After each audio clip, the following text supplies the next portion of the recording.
what's going on, everybody? What's going on, everybody?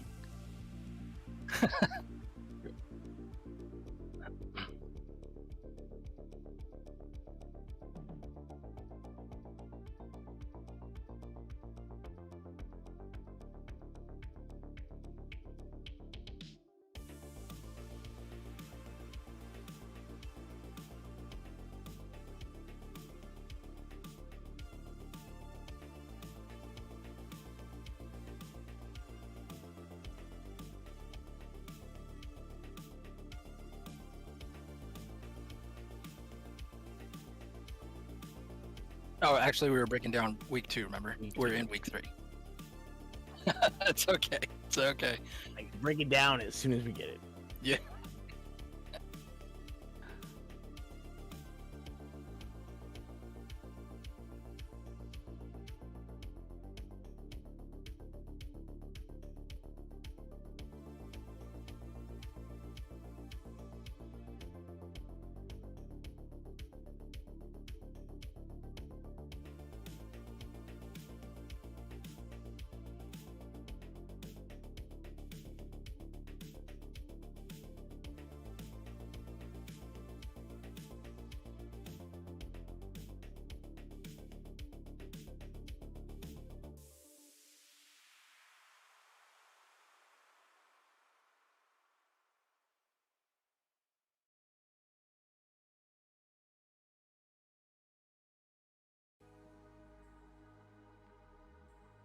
Yeah, we have 4 teams that have not left a top 5. That's Forsaken, Verge, we have Astraci, and of course the Beast. They've played very well, up and down on different matches, depending, who takes the win. But everyone has been very aggressive, and this is going to be interesting this week because everyone has seen everyone play for 2 weeks in a row now, so they've all studied each other a little bit. So it should be really, really interesting to see how they play it out. Yeah, please overlook the issue with this one slide. For some reason, our female teams aren't showing up in pink. So the Beast and Quack Fu, those are male teams, even though they're in pink. But overall, what we're seeing is Strachey has consistently been the top female team. They've been leading since game 1. They actually won. They got the chicken dinner on game 1 and have been the leading female team the entire time. So making really great decisions. We saw a lot of that last week, knowing what their liabilities are, how many people they have in play, being able to make the right decisions when it comes to inserting themselves into late zones. We saw a lot of brilliant decisions being made, and really that's what's kept them, despite being down towards the end of a couple of the games, making really smart decisions, using great tactics, has kept them at the forefront of the women's side of the leaderboard. But the Verge, what can you say? You're going to see, from game 1 all the way through, they've been so consistently, productive. Not just on the chicken dinner side, but consistently putting up the numbers in terms of kills. And like we said last week, you can't limp your way into. You might be able to limp your way into final circles, but you're definitely not going to get to the top of the leaderboard doing that. It's got to be a balance of chicken dinners, high placements, if not, and then also consistent kill counts. I remember from those first 2 weeks, a lot of those teams, especially you could really see the difference in between those games, especially on maps they were more comfortable with. I remember on week 1 when we had that last match on Erangel versus the match right before that, which I believe was Sandhawk. The difference in play styles between all those teams, you could tell everyone was so much more comfortable on Erangel, and they were playing smarter, and they were playing a little bit different. Like you said, going for those extra kills and stuff.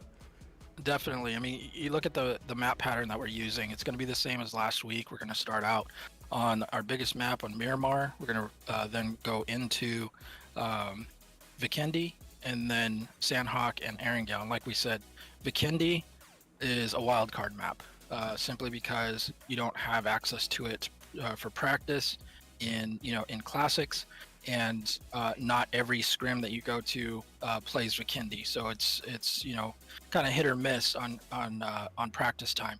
So that one to me is a big wild card map. I think anybody can come away with a chicken dinner there just because you don't get a lot of time to practice. And then Erangel we saved to the last because, like you said, this is the map that was here from the very beginning. It's the one that, if you've ever played competitively, it's the map that you play the most, sometimes 2, maybe even 3 times during a tournament, during a day. So it's definitely the map where you're going to take more risks, especially if you're coming from behind, because you might have strategies set up specifically for high risk, high reward scenarios where you're trying to make up points. So definitely, I really like the way that the maps are organized. I think it plays into an exciting match for sure. I'm jumping through, moving on to game 7 here, and then we'll take a quick peek at game 8. Again, we do have, it looks like the teams are actually showing correct on this slide, so pink female, blue male, just keep that in mind there. Yep. I'll show you guys the breakdown slide as well real quick, just a quick refresher on the points as well, so you can see how all that stuff works real quick. If you guys take a peek at this real quick here, basically the movement is color coded so you can see whether your team is moving up or down. League points are in the top corners. You got frags in the middle as well as game. And there's really a lot of information you can pull out of this. And that's one thing that I really like about Battle of the Sexes. Having that live scoring, you don't see a lot of things with that. And as a team, you can use that to your advantage. Like, hey, we were playing safe. We're like 3 points from the next placement. We need to be a little more aggressive, try to get a couple extra kills. I know in the past we've literally had finals. The difference, I think that was season 1 or 2 or something. The difference between those two teams was like 3 kills after 4 weeks. You got to play aggressive. You got to go for those kills. But we'll take a quick peek at this last game here. Yeah, game 8 here. So it looks like league points, males leading by over 200 points here. And almost up to 300 total league kills as of game 8 here. 43 frags up until that point for the males, 21 for the females. FG Verge with 11 in there. That's crazy. A little bit of movement. I don't actually... Yeah, Salty, you were definitely right. There's not a ton of movement going on between these top 2 teams here. They're kind of grabbing their positions and holding on pretty well. Maybe we'll see a little upset tonight here. But we'll just have to wait and see. Yeah. It looks like we are loaded into our first match here on Miramar. So I'm going to hand it off to Salty and Guami, and we're going to let them take it away here. All right, thanks, Kev. Yeah, definitely like a quick recap. You were talking about the Verge. They came in, I think it was game 5 there with, I think they had, 12 frags. So, I mean, points like that make a difference, as well as placement. So, Guami said in week before there, it's more than just placement. You have to get some kills. You have to secure some more than just placement points. Yeah, absolutely. Yeah, it looks like we've got our flight path. Just before we get people jumping out of the plane, I did want to take a quick second to thank our sponsor.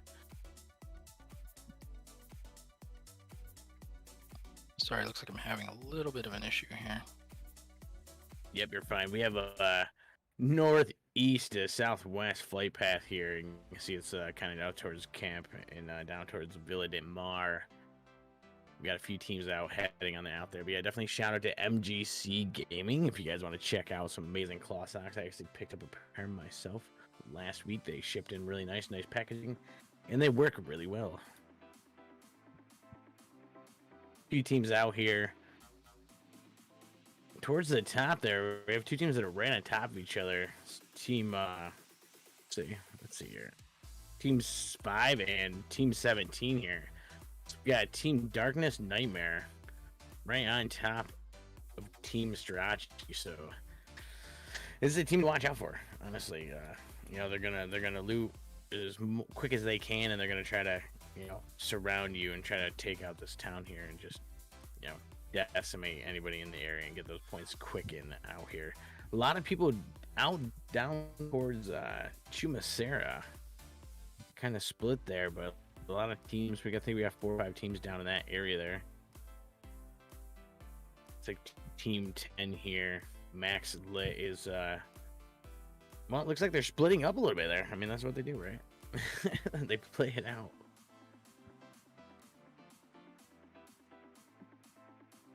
Very quiet here. We'll get over on the people here, kind of bounce around, see what we got going on here. We're just kind of looting and skewing. Looks like loot is spread out in between SMGs. We got shots out already. Team 5 here. I don't know if they're baiting it here. This is Darkness Nightmares. Not really a smart move to do to this team, 17. I mean, they play very aggressive here, Strachey does. Looks like we're going to have a nade out. See how this goes there into the building. No damage taken. It was a good toss. They're just kind of feeling out where these people are here.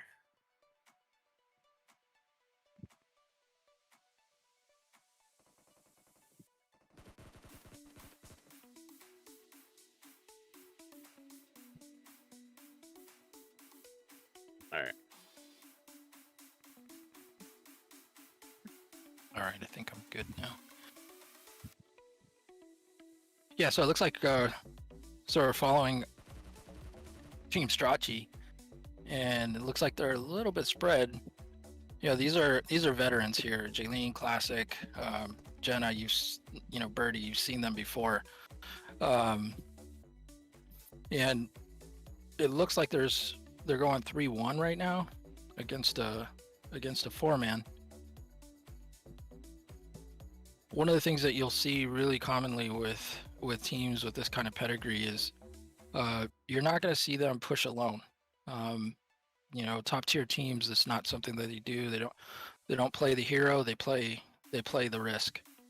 So they're always looking at risk versus reward, and that's one of the top things that you'll see with, again, top tier teams is when they do decide to take on a team, it's never by themselves. One gun will never outshoot 4. It's statistically improbable. So when you do see them make that push, hard, like Strachey, they're just gonna press right in on this. They're not gonna give up on it. They're gonna take this right down. Yep, they're gonna go 2x2.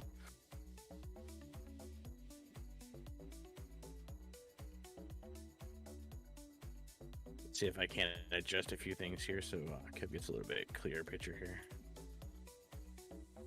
Let's get over here. Let's get up on the map here and see what we got going on. A few more teams. Like I said, we're on top of each other down here, but it looks like they did spread out. They actually didn't land right on top of each other. We've got Team Twilight down here in Los Higos. See what kind of loot they're working with here. No one really on top of them. Really interesting how nobody jumped hot. Really thought somebody would go to Picado. Yeah, you figure Picado and El Pozo would have been taken there, but definitely looking very empty here. Ready for anybody Just to set take the tone. his own shift. I think if I'm one of the top teams, I would have set the tone that, hey, we're in week 3. This is moving day, right? We all know that next week that's our finals, the final 4 games. So today is all about making the moves, and it's a question of, are you defending your position or are you trying to gain position? So if I'm trying to gain, I'm definitely going all out here. I'm trying, I'm going to roll the dice and try to drop hotter where I think more people are going to be. Give my team more opportunity to farm some kills and make up some valuable points. So it looks like we have a big break in the middle of our zone. People have gone south or northeast.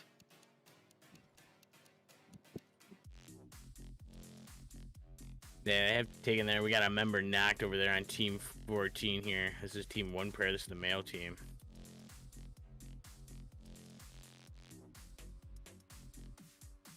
They're just getting a shot up there. I think They might have another team moving in on that direction there. So we got Clutch over here in a vehicle, also heading towards Team 12 here. This is Team Zephyr. Checking out with Team 23 here under Extreme Ice. I'm sorry. Let's see, underrated Excess Team 24. They're on the move, heading towards the zone here. And this is where, like you said, we're going to see someone take Picado eventually here. Or they're going to drive around it and check it out first. Looks like Sahil just got taken down. Let's get down here towards Team 10 here. I mean, it's going to be an interesting call because Montenuevo is a little more center zone. Picado's, still definitely in play, and who knows, the zone could shift at any time. Both Picado and Montenuevo present, the players with lots of elevation changes, also with hard cover, and they're isolated towns, and with lots of ridges.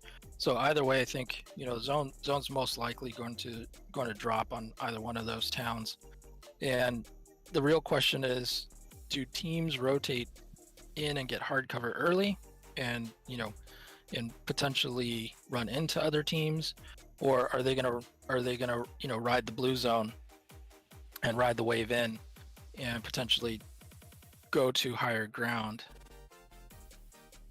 Typically what we've seen is teams, especially on this map, teams that are set to take long engagements, when the team's got 6-8 X's, bolt action rifles, those are the ones that you'll tend to see riding the blue, because they feel like they can prop up on top of a hill and look down into a town and have tactical advantage. Yeah, it's really taking those high points to the map there, using your vehicles on a hill point to see those in the last servers that get used a lot. I'm sorry, just trying to fix something here real quick. Yeah, we've already got two teams kind of migrating into Montenuevo. And passing it. Interesting.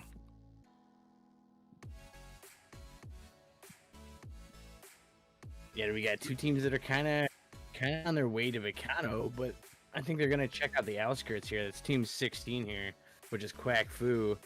Then you have Team 12 there, which is Zephyr, kind of moving in as well. Definitely moving in, so they'll probably drive by and listen, see if there's any action going on. Team 22 down here, I think, is down to a solo. It's going to be interesting to see how he moves past all these teams as they head into zone.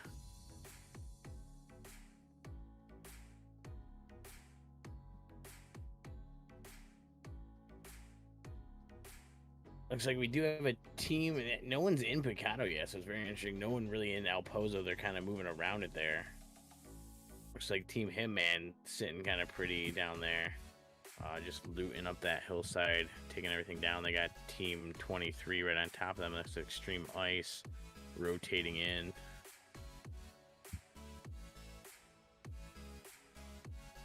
It's really interesting to see a lot of vehicles get used. That's for sure. Yeah, I was just about to comment on that. It's interesting that we've seen all of these teams rotating, and yet we haven't seen that many interactions. And that's pretty rare, because typically when teams start to rotate, remember we talked earlier about bigger the rotations, the more likely you are to run into another team. So depending on the map, if it requires big rotations, just know that you're probably going to run into somebody. And here it almost looks like they're almost they're almost like on a flight line, taking orders from air traffic control, making sure that traffic is going perfectly, because there has yet to be any real interactions. We got baiting shots out here by Team 23. Let's see. They have Team impatient. 6 here moving in on it. This is Verge, who might actually move in on that if they hear the shots. They're just north of them.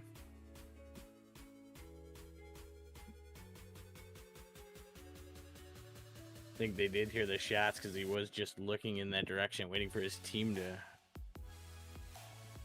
move in as well. It's like Not a they might be tactic that spotting I, out for an airdrop here. Not a tactic I'd recommend at this level of gameplay. Something in classics for sure. Baiting is, is always fun to do. Act like a bot, bring people in, but at this level, you know, people are hunting, especially in week 3. Like we said, moving week. Week 3, people are out there hunting. They need the kills, so you better be ready if you're gonna call people. We got Team AU Things over here, right in the same compound with team member 22 from the Beast. One member left there, so it's gonna be see if he can actually make it out of here or take somebody down. More than half our teams right now are all in vehicles, so they're making the final push into zone. And again, everybody's kind of a single file line. Everybody's got distance, which just means that the final circles are going to be absolutely hectic.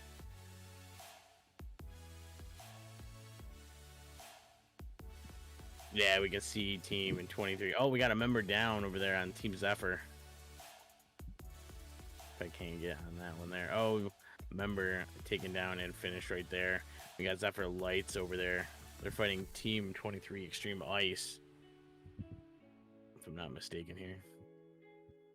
That was Team 23.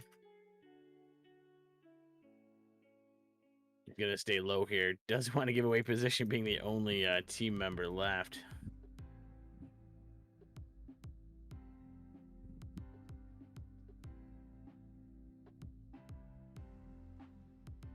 We do have shots up here at the top. Looks like, I think it was a plow taking down one of the members on AU Things.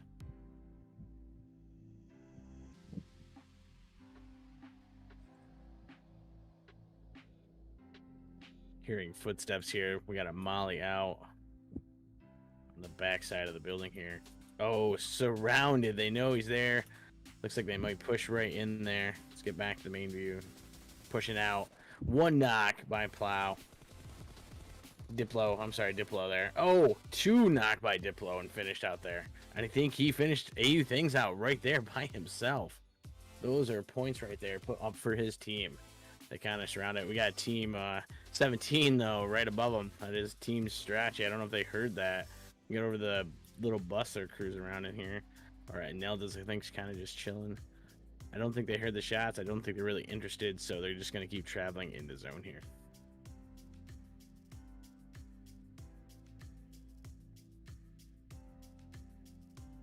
Yeah, Team Strachey already, they're dropping the gauntlet. They're in second place. They know that they've got to push hard to make up the difference with the Verge, and they're already at 4 kills, and they're all 4 up. So they're definitely thinking, final circles. How do we get there?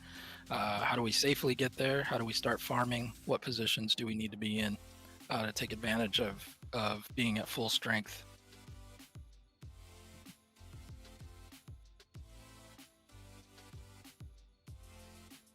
Yeah, looks like we got FG Scrim here peeking across at one of the Hitman members up on that other little plateau with the buildings there. Everyone's being very patient. They don't want to give away position because third-party factors right now. You don't know where other teams are, but everyone is kind of spaced out here. This is that slow match. It's Miramar. You play your strats smart here. Still got a Zephyr member still alive down there. Zephyr Lights stuck in between. Almost in between there. Oh, looks like Mimi's taking shots, I believe, from Zephyr. Yeah, like you said, this is definitely the tends to be the slower map. We've definitely seen at times in big tournaments where that doesn't play slow, where people are in desperate need of position points and kill points, and they know exactly where everybody is jumping. And so we've seen in high level tournaments multiple teams dropping in on each other, chasing points. So it can definitely play fast, but this time around the teams have chosen to play at a typical pace. Definitely what's going to happen here is as we see the final circles come in, all of these teams, it's a chess match. It's who put themselves in the best position to capture, tactical advantage, to capture people during rotation. And you see people, taking buildings, taking high ground, and keeping their fingers crossed that they get the zone bless. Yeah, absolutely. That hard shift sucks when you got to go across hilly mountains in just rough terrain where, your buggy may not even make it over the next hill. We've all been there when that buggy just flips out of control and you're just like, oh no, what next? Especially if you have a team on another ridge, popping off shots, just making your day awful.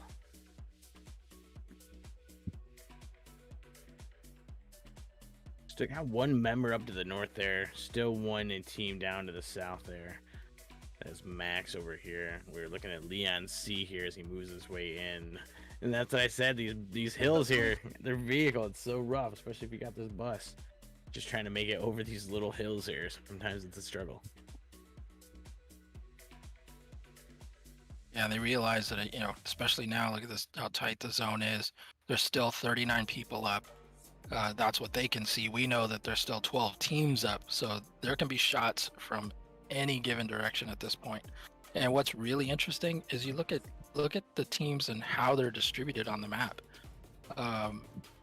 It's almost as if everybody, like I said, air traffic control was guiding people in and saying, hey, take this little parcel over here, you take this hill.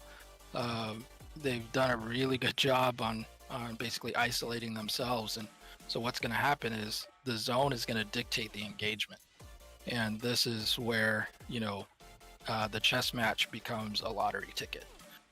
So you'd made all the right decisions. You got your team in the right positions. But now comes the PUBG lottery.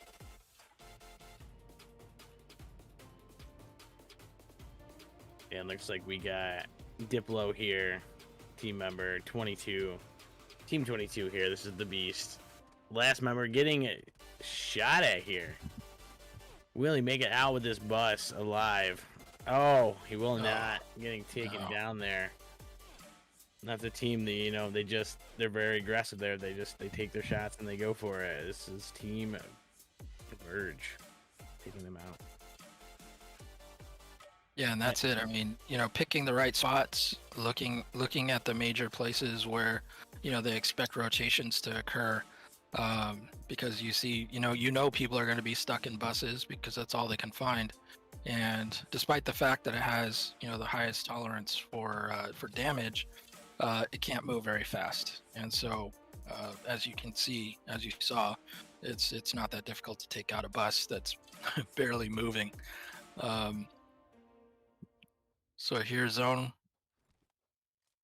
Looks like a little bit of a concentric collapse here. So we got center on center, and like we predicted earlier, Montenuevo is dead center.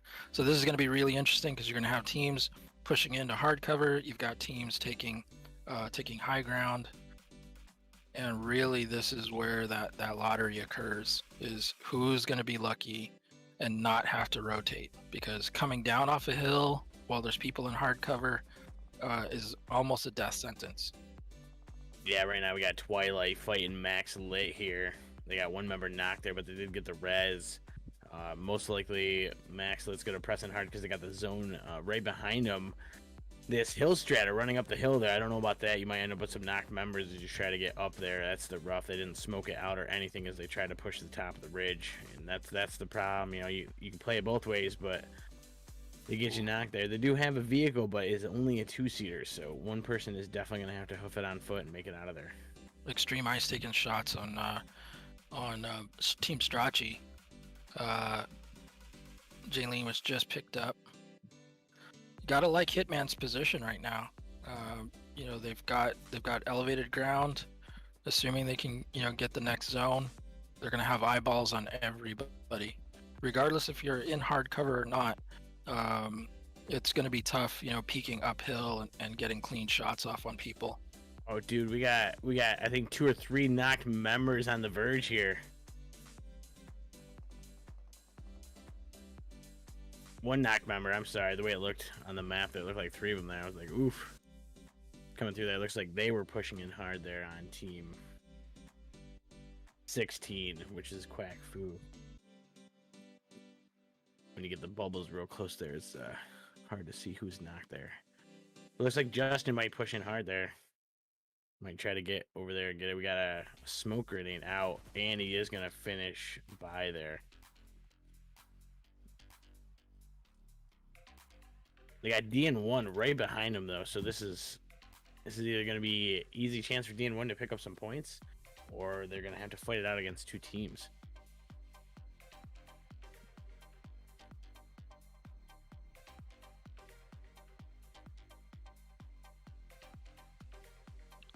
So week 1, Strachey took Miramar. Week 2, the Verge took Miramar. So definitely those teams, still being up, definitely favors them. Clearly they like this map. Looks like Hitman's lost their tactical advantage being up high. They're gonna have to push in. Yeah, they're going to have to watch out for a few teams on the other side there if they get a peek on them. Twilight is in a really good position to put some shots down on Hitman, but it looks like they're very hesitant to. Haven't seen any shift engagement on the zone here. DN1 is fighting it out back there as well with Quack Fu. As the zone kind of pushing them. They got one member that's knocked over there. I think Drew's boy is pressing in. Definitely one thing I want to point out here is take a look at Wee. He's the lone person from the Verge. He goes to the far side, the short side of the zone. He knows he's a solo. He's got to play very, very tactically smart at this point. And so he's going to try to put himself in a position where he doesn't have to expose himself as much as others do. So knowing he's on the short side of the zone, he's less likely to have to rotate once this zone pops. Yeah, we just had DN1 eliminated there. We seen it on there as he went through, and they pressed that warehouse area there. Hitman's taking fire here. This is fire actually taking fire from Midnight across there from Twilight. We're just going to see third parties on third parties right now as teams press in. Looks like Team 23 here, Extreme Ice, is going to try to take any points they can get here. Shooting in towards Team Sweet Shots there.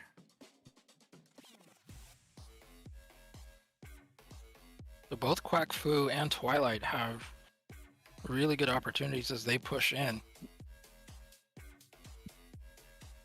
to take some engagements. Now it depends on how they're playing.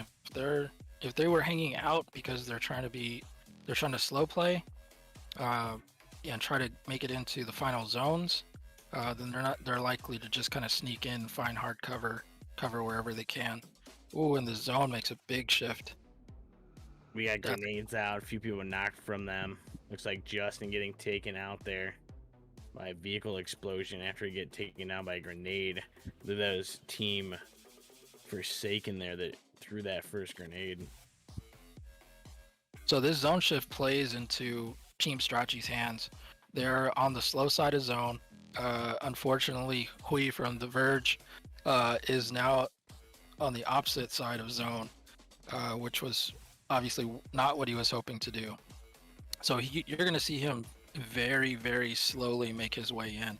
He's going to be riding the blue zone and try to get as many place points as possible. He's going to try to wait for everybody else to engage, for the herd to thin out, and for him to possibly sneak in the back door. But little does he know, he's likely to make a rotation north, and he might come in right behind Team Strachey, which, as we know, is probably not a good idea. But let's just see how he plays that. Team Hitman pressing in hard with a buggy just to secure a little bit of a building here. It looks like they did secure it.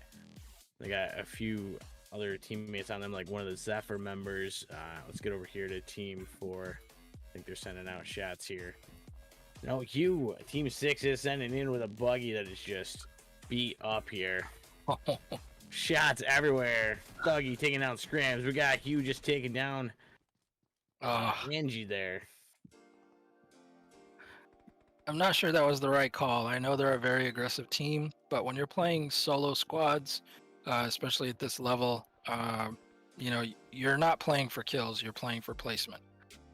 So you really, really got to play that smart. And he did have a good opportunity, but I think he would have faced the same fate if he would have pushed into Team Strachey anyway. 17 alive, 17 still left here. Zone creeping in. I think we only have one team up with all 4 members here. And that is Team Extreme Ice. But, oh, there, I spoke too soon. Mimi taking on some heavy damage there. Let's see if Catch can get some shots out there. Did get some shots out, but took some damage themselves. See some of these other teams taking some time to revive, heal up, press in. Team 15 SS Kitty there. Getting knocked. I think that was their final member, actually. Those Team Sweet Shots there.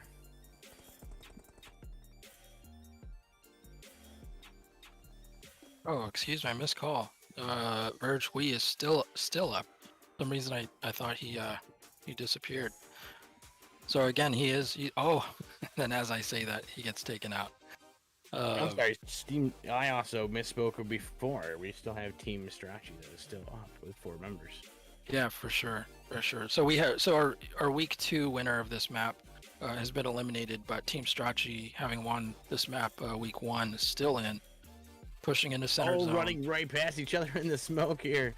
Nelda and Hitman firing it out. Looks like Nelda getting knocked there, and taken out just on the outskirts. That was Karma taking them down. FG Turn was just taken down as well. Guys, 5 teams up, boys. 4 teams up now. Circle just getting smaller and smaller. 4 teams up at this point. You don't even know whose feet are whose. At this point, you're gonna shoot everything that moves. Yeah, it looks like we got Starachi with the outskirts there, but we got Hitman right there as well. 2 members ready to help it out here. We've got what, 3 duos versus a whole team here. Starachi running in, just cleaning house. Holy crap! They mean business. Wow. They mean business. They just went in and cleared 2 duos. 2 by 2, they just went in and absolutely cleared Hitman.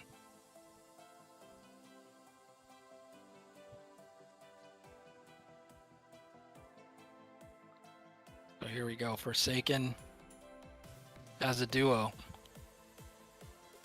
against Strachey at full strength. This is definitely Strachey's game to win. They're doing all the right things.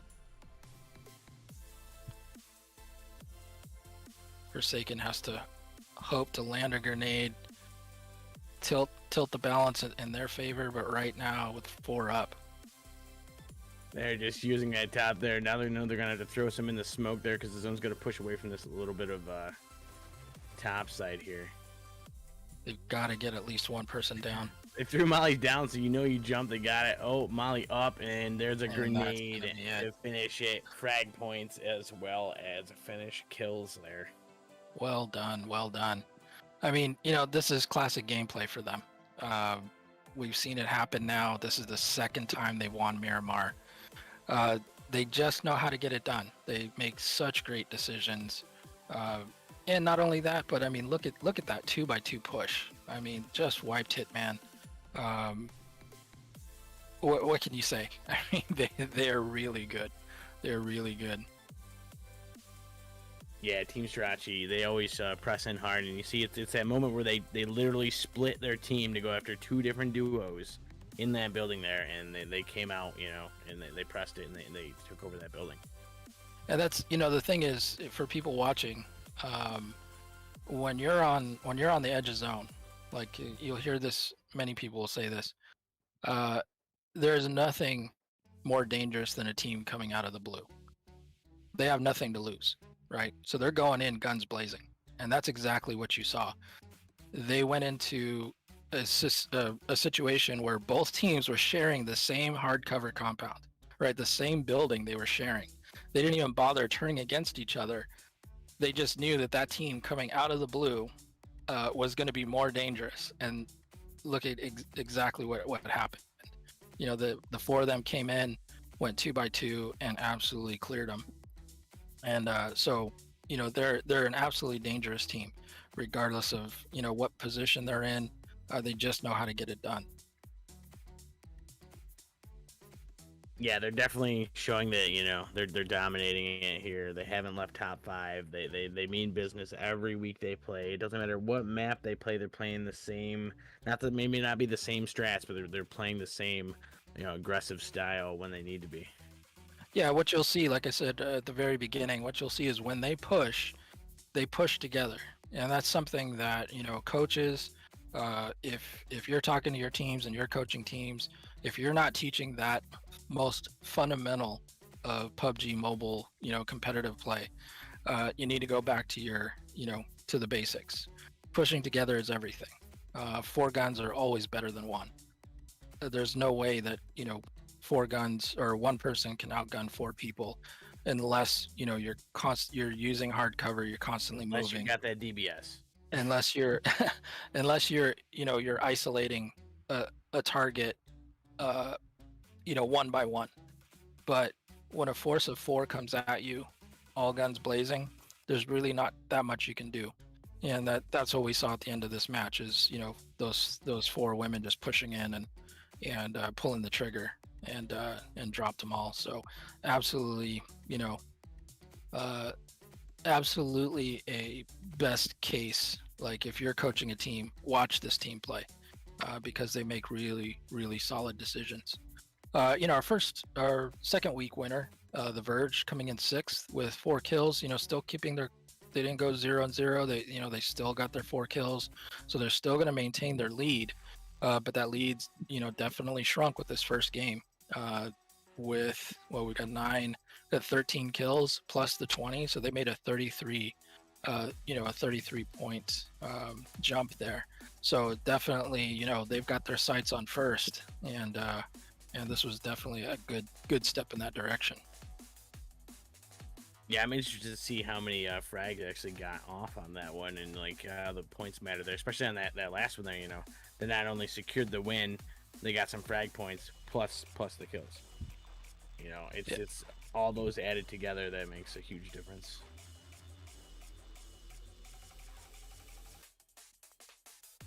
I think we can head over to Kev now. Kev, you there?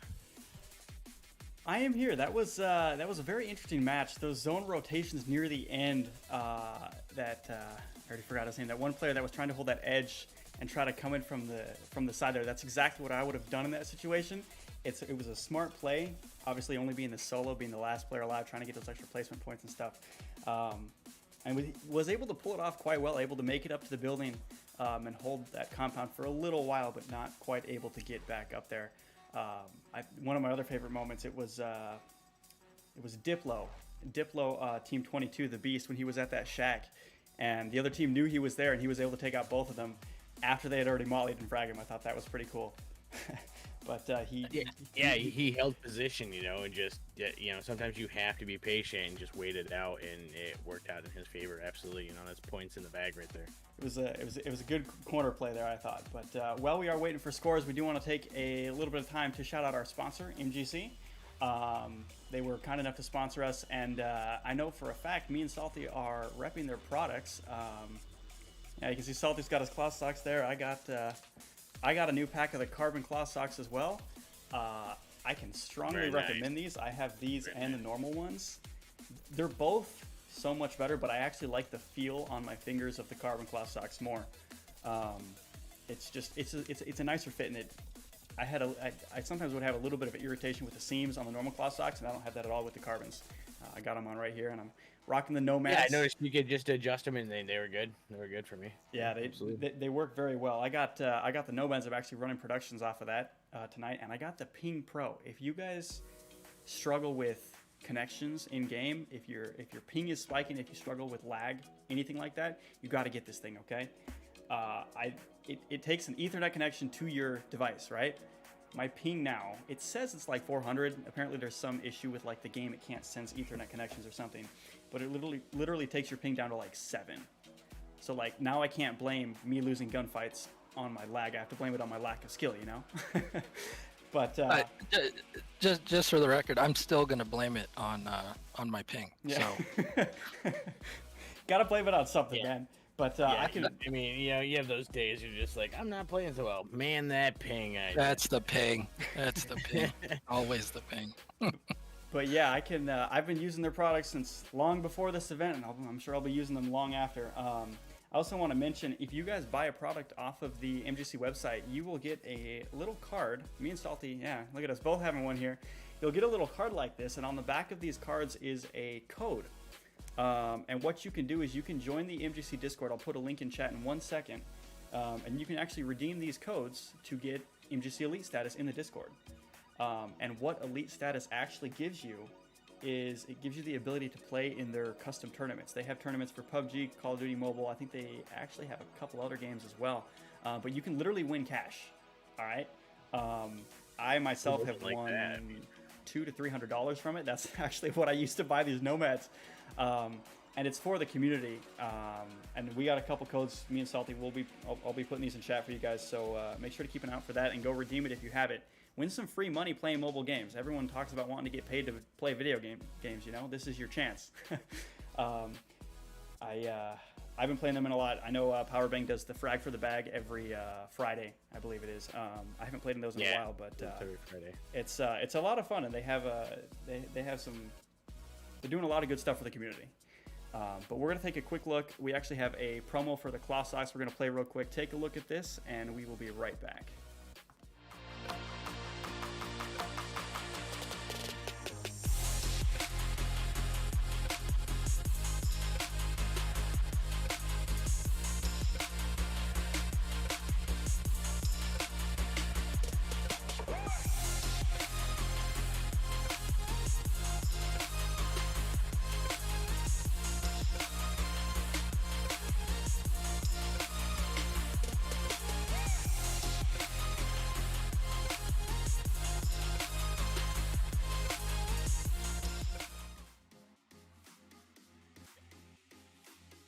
Get yourself some today.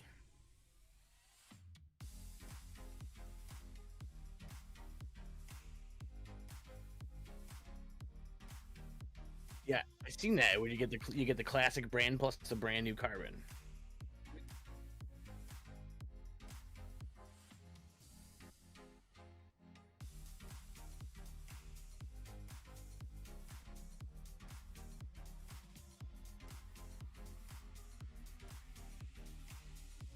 Absolutely. I know I did.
Yeah, the first week they had a conflict with another tournament, but had committed to our tournament, so they wanted to continue to play. And I remember we were like, well, are you sure? And they said, yeah, absolutely. And they just came in, like you said, they played every game and they absolutely wrecked it. Came in from behind and ended up winning the whole thing.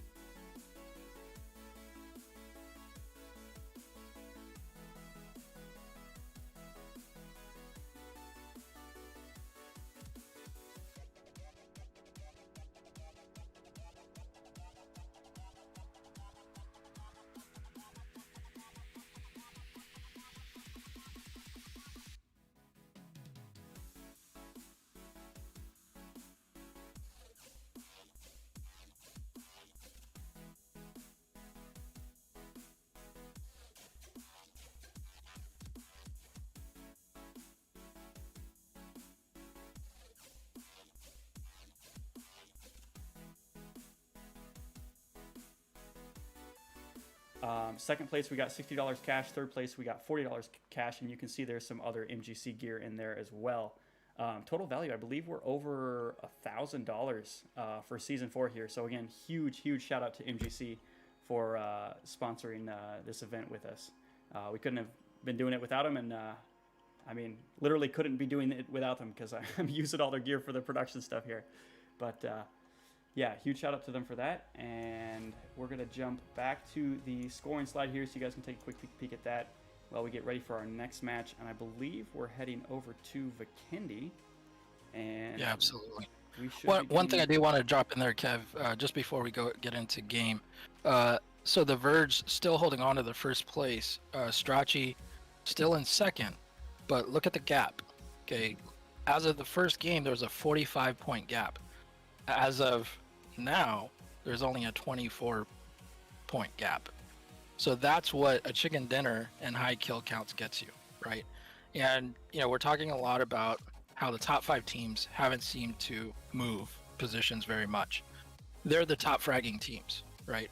And so the top fragging teams are going to separate themselves from the rest of the pack. And that's what we're seeing. And that's why there hasn't been a lot of movement into the top 5. Is just because they're consistently, dropping a few kills every game, and so they're maintaining their lead. But the spacing between 1 and 2 definitely took a big hit. It basically got chopped in half this game. So, we said this is moving day, right? This is where you set yourself up when you're thinking about, again, from the coach's perspective, from the IGL's perspective, they're thinking, okay, how are we going to have to play the finals is going to be dictated by the position we get today. So today is the day to make the big moves, right? So if you're saying, hey, guys, we got to play more aggressively, or we need to be more defensive, or whatever the game plan happens to be, this is the day to make it happen because it's going to set you up for the finals. Every team wants to set themselves up so that they play their best style of gameplay for the finals. If you're a frag out team, you want to set yourself up to be, to be able to play like a frag out team in the finals, right? Vice versa. If you're more of a hang back team, you want to set yourself up for that type of gameplay in the finals. You don't want to be playing in an uncomfortable method that your team's not used to playing in. All right, but it does look like we are ready to jump into our next match on Vikendi here, so I'm going to turn it back over to you two, and we're going to jump right into it here. All right, thanks, Kev. It's that wild card match. I'm ready for it. Yes, absolutely. Like we said, Vikendi is the wild card map. Just don't get as much gameplay as teams would like. So definitely none of these teams are brand new. So they've definitely had some experience on it when this map was in classics and was in heavy rotation in scrimmages. But now with it out of classics, and potentially making a comeback, we know Vikendi 2.0 has been is getting reworked and will make its way back into classics, and obviously heavily in rotation in scrimmages. So, but right now, it's going to be really interesting how these teams play this. Yeah, it definitely looks like we've got pretty much a center path here coming down from the north, kind of mid there over to the southwest.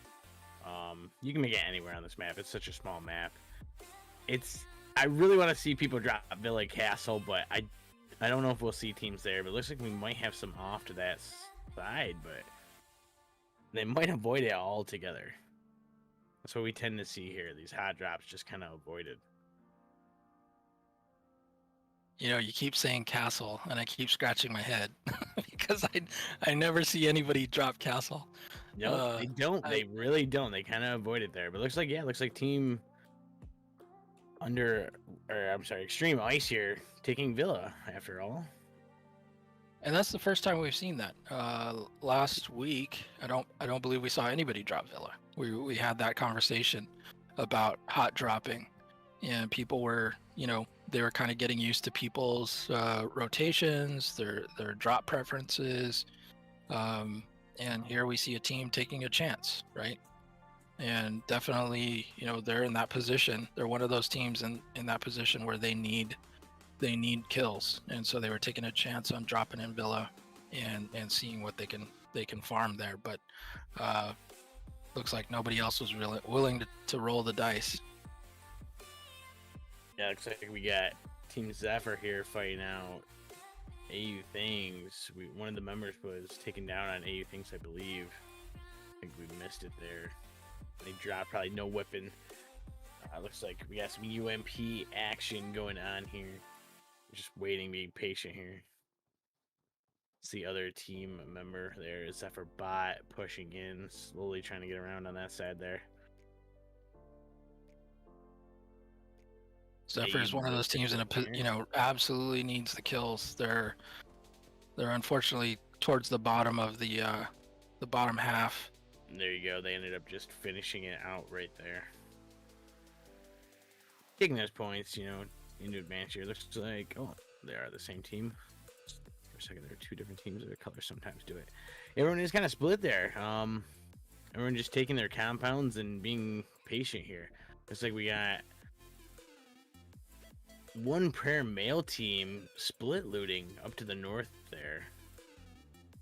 Little two split up. I mean, and I'm not sure what the tactic is there, but two top members there kind of spread out pretty far.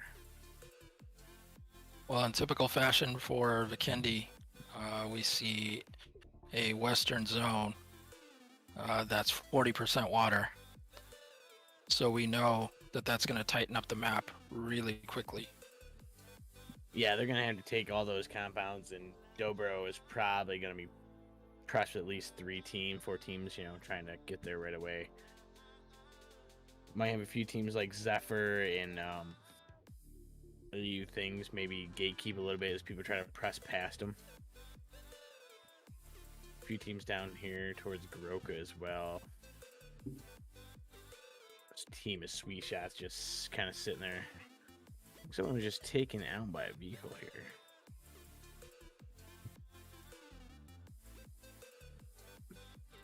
You're right. I mean, Zephyr, is in the position where they need to figure out a way to get kills very consistently. And right now, gatekeeping, I don't know if it's really their strong suit. I would definitely advocate them moving into Dobro, taking positions in hard cover, and really focusing in on getting as many kills as they can as people rotate in.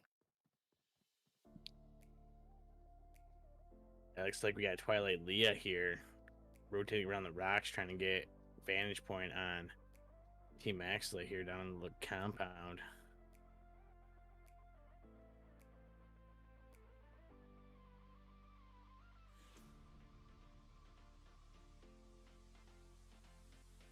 No shots out yet. They're being patient there. I think they might just be Team Twilight using a very good tactic here, getting on all sides if they can. Using the houses, using the roofs, using the rock sides here. This is the type of stuff you want to see happen. Yep, they all know that Vikendi is one of those maps where when the zone shifts, it typically, it shifts pretty hard, like we're seeing now, 40% water. So rotations are so important here, so important on this particular map. The teams that are looking to farm, they're taking these types of positions. They're taking rooftops. They're taking hilltops, anything where they can see enemies rotating in and getting easy shots on them. Yeah, the patience we just saw here with Twilight Midnight, she actually saw a member run across and she hesitated, did not shoot to give away position. So it's plays like that we're going to see here that are really going to, put the teams spread apart from each other.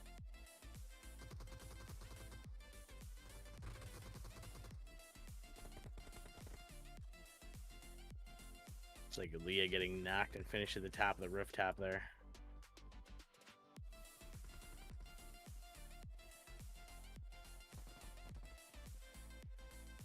I just want to point out, you did mention that a player, we've got Chronix getting shot. The point about not shooting, it's always our first instinct when we see somebody, running or moving, if we've got a clear shot, to take the shot. But you've got to remember, if you don't have all the information, then you're a liability to your team. So she could have easily taken a few shots at that person, but like you said, given away her position, and then been a liability because she could have easily been taken out. Nice nade. Call him a chef. There. Call him a chef. That was perfectly cooked.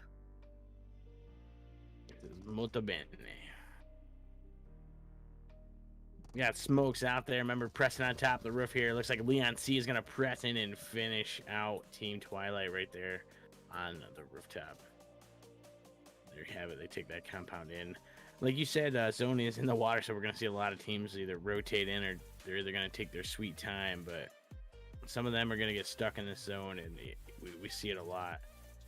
Hopefully this is first zone, so IGLs are, they're taking that into consideration. They're like, hey, we know that it's going to get hectic. There's really no reason for us to expose ourselves at that type of risk for the teams that are, camping edge of zone, trying to farm teams that are rotating, especially on first zone, because the penalty to us, is a couple of energy drinks, right?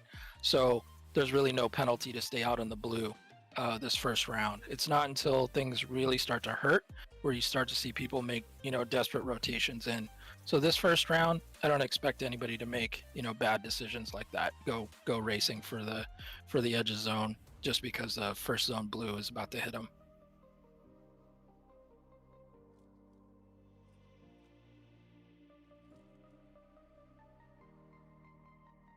Yeah, we got Team Verge here taking shots right now on Team 12, Zephyr. Fighting it out here. They pressed on the compound. I lagged a little bit there as they pressed in, but they did knock two members there, one on the outside of the fence. But they're taking shots from Hitman at the top of the hill there. So they are getting third-partied as well. Looks like they got enough cover there to make it away from Team Hitman. Let's get up on the top of the hill, see what they're looking at. Looks like they've got a vehicle as well, so if they need to press in anywhere or rotate out, they can do so.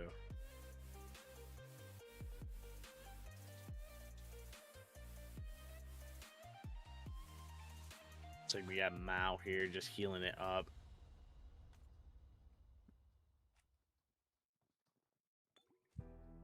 A lot of teams in vehicles. Still got Team Strachey down there in the zone, like you said, using that, first zone tactic there. They know they probably don't have to press it too hard. They can just take their sweet time to get in there if they don't go past any big compounds. Yeah, they definitely don't want to go out early. They just had a huge game. They made up a big difference between first and second. And so for them, getting in the mix too early, and then, like the Verge getting third partied there, fortunately, it looks like they're going to get out of that. But, you're not always that lucky. Third party always has the tactical advantage. So, there's no reason for them to put themselves in harm's way this early in the match. There's still 50. Well, we got 57 people up still, or 52 people up. 15 teams. Yeah, definitely. It's more of a risk to push in the teams that need the kills. This is where they need to start making those moves. They need to get in zone early. They need to start holding down locations and then playing the PUBG lottery with zones. But teams that are kind of in a more defensive posture right now, the Verge, Team Strachey, they don't really have to be taking those types of risks. For them, they're thinking final zone. I just need to make sure that we're always in final zone. We got D1 Mollies here. Find out with the one prayer pushed up into the compound that they're in. So it's gonna be interesting to see how they play this one out. They do have a few vehicles. They got a little bit of the height advantage on some of the buildings here. So if they can peek it out and get a couple knocks and separate the teammates, that's a way to take down the team right there. Especially if they're spread out the way they are.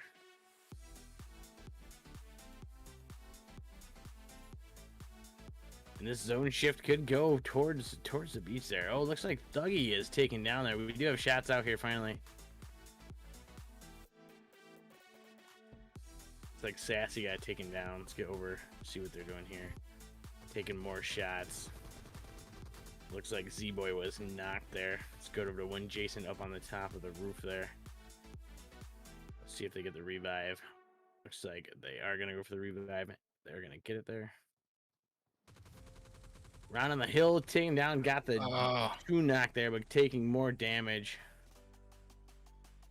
It's definitely the smart play. They've got somebody on top. They can see all the movement. They had somebody rotating, but unfortunately he wasn't able to finish that team off. He actually got knocked himself.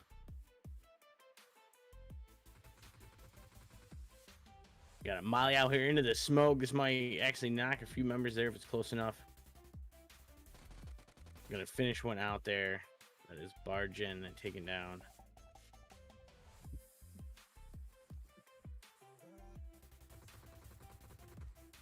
They hear the Molly. I don't think it touched them.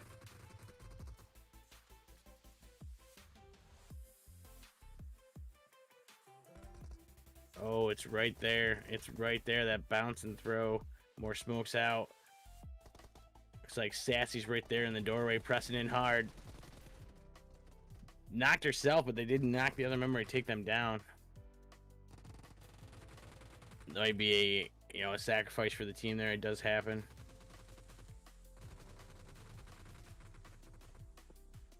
And they did knock the other member there. I think they have one more up here they got to worry about. Maybe 2. No, just one more up, actually. Low on health, though. And there you go. It just, you can't fight out. If you can't heal it, it sucks when you're getting pressed like that with one last member at full health. And that was a good example of a push. I mean, you saw, even though there was, plenty of hard cover, lots of one-on-one fights, you still saw a lot of utilities come out. And that's something for, the amateur players, teams that want to get better. Definitely, when I'm playing with teams and I'm coaching teams, I notice that when they push, they're not using enough utilities. Oh no, Jailing down bottom of the hill there. Oh, hope this water doesn't hurt. No. Oh, that water jumped at like 5 HP there or less. Using that tactic to get out of there. They were pressed in by Hitman and just, couldn't get out of there. They still have members up so they can get back together if they can move through the 2 teams there without getting pinched. So I'm not exactly sure how they ended up split like that. It might be a tactic. It's something that we see definitely in high-level gameplay when people are protecting.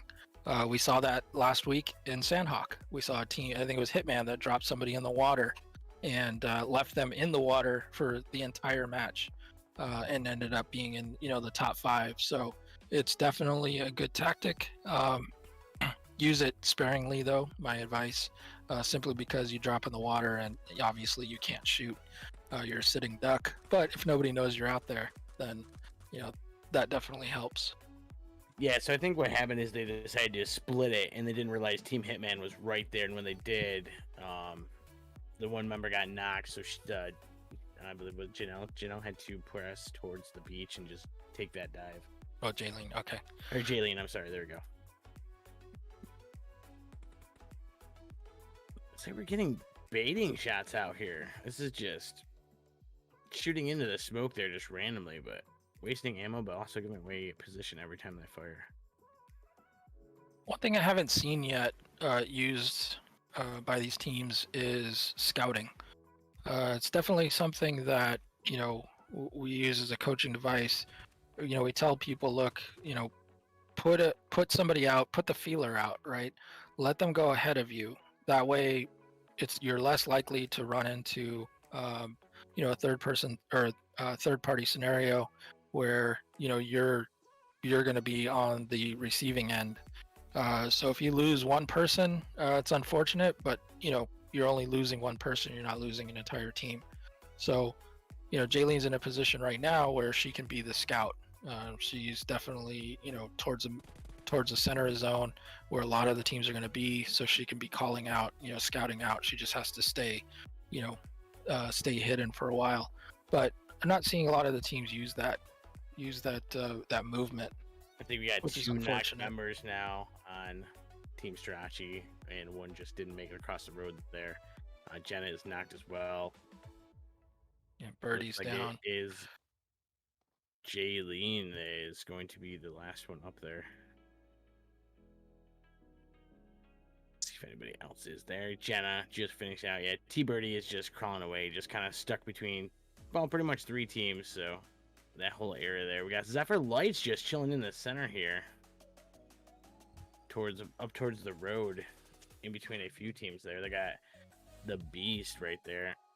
And I think it is Top out there, just popping off shots here. I like baiting. Like I don't, like you said, I'm not sure of these tactics here. Baiting is one thing. It's if your team is in position, like you have great tactical positioning, then by all means, let people know where you are. Force the engagement. But when I see these teams that are baiting right now, I see them kind of all over the place, and they're not focused together. When you look at where they're looking, they're all kind of independent, and I don't even know if, obviously we can't hear them, but I don't know if they're communicating. Once those bait shots have gone off, are they communicating? And that's really the big question. Is that tactic only works when you have really, really strong tactical position and you guys are focused. Yeah, and it's about that press too. If you can press into a compound like that with more than one squad, you absolutely know you can defend a compound against more than one squad. Let's get up here towards Team Max list, see what they're doing. 34 people alive, 12 teams still here. The circle did shift it back in towards the land, so we are off the water completely.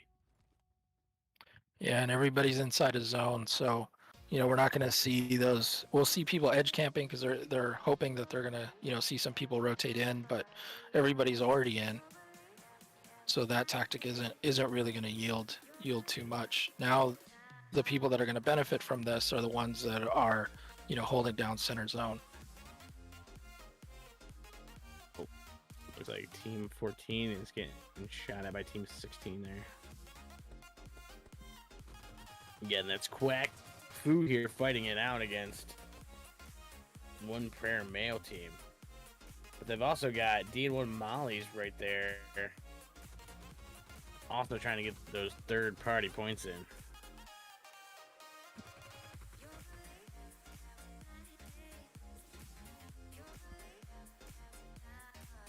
They are using that rooftop tactic there. Those vantage points, it really helps people who don't either see you or they're not expecting you to just unleash a spray, a whole clip straight at them there. Especially if you're a laser shot with it. Well, most of these players are. One knocked member over here on One Prayer. One still roundabout trying to get, and he gets taken out there. Oh, trip wow. as you tried to make it across. I think Daniel and Mize are going to leave the area. They don't want to press it. They said they're gonna leave that, and they're gonna hard rotate around to the west, try to get into the center there. Oh, we got more action going on over here. This is Team Beast here, and I think they just finished out partial Team Quack Food there. I think there's one more member left, or two actually.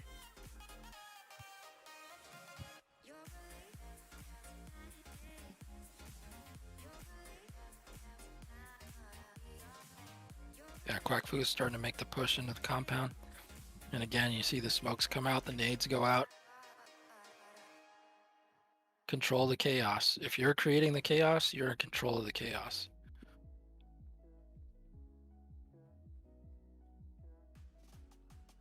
More grenades out. No damage taken by Drew's boy, though. That grenade was so close he could have tossed it back himself. You have smokes out. Like you said, they're using the walls here. They're using every advantage they got. But in this This is, you know, situation, Quack should definitely try to get around on each side here.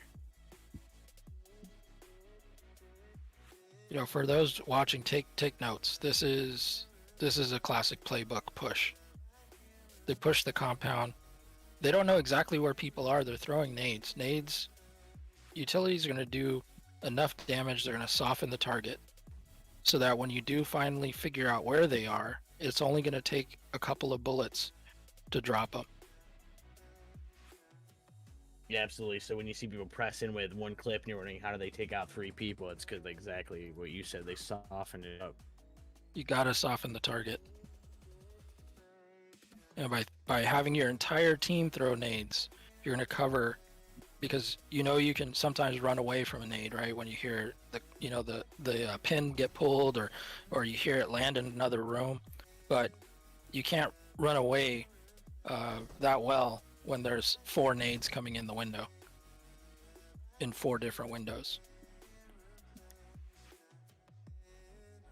Yeah, I mean it's happened to me. I one nade has finished me off before. I've been in that situation where you're up in a window and you're like, okay, are they gonna get it? And if they cook it perfectly, it doesn't matter. You're done. You can't get away from that.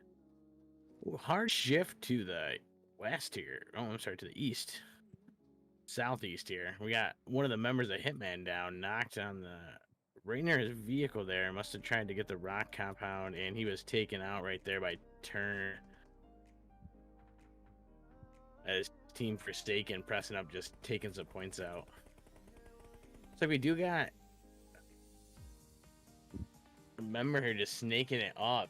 Still left on Team Sriracha, just trying to make it in without being seen. Just wanted to point that out, is that again we see one of the top teams, number 2, doing the same thing in a solo position, just like we saw the Verge Hui from last game, in the exact same position, coming in from the west, except this time she's on slightly the longer side of the zone, but she's trying to let everything happen in front of her. She's hoping there's nobody behind her, and she doesn't want to take it on any engagements. She's merely playing for placement points at this point. This is where you let everyone play it out. You save your ammo. You're gonna make it to at least top 1, top 3. That's what you're hoping for. You're hoping that the numbers dwindle down to where you're 1v1v1 kind of situation. Right now she does not have the tactical advantage, so she's just gonna let everything thin out. Payne was right there also, and she took shots towards him to try to take him out there, because again as you're pressing in, you're trying to pick teams apart. So get back over the AU thing, still in it to win it over here. This is safety. Safi? Safi? Maybe Safi. Oh, Safi, yes. Don't worry. I was hooked on Fox. We got this. kids are too young to know It what worked that for is. me. It worked for me.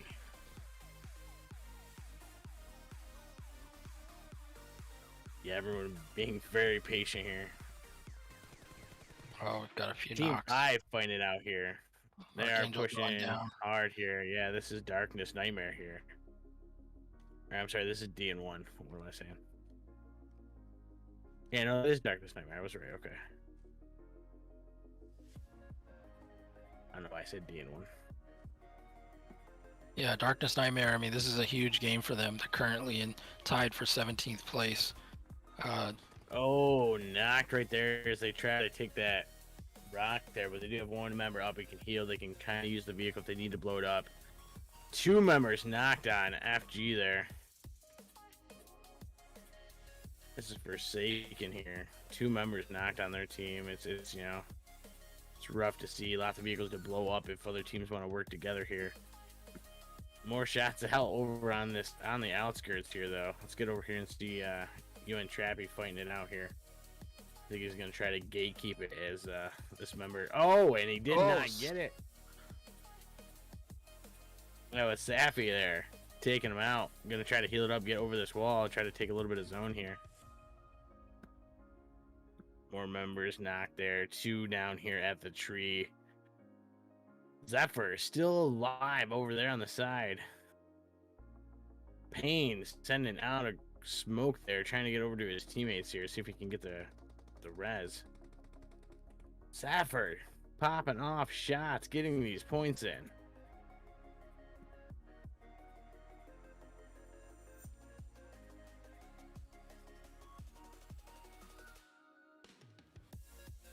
Seven alive here, 3 teams. Got 2 down for Darkness Nightmare, one remaining up. I don't know if they're going to be able to get to their teammate. This is still a huge game for them, popping into the top 5. I think for the first time this tournament.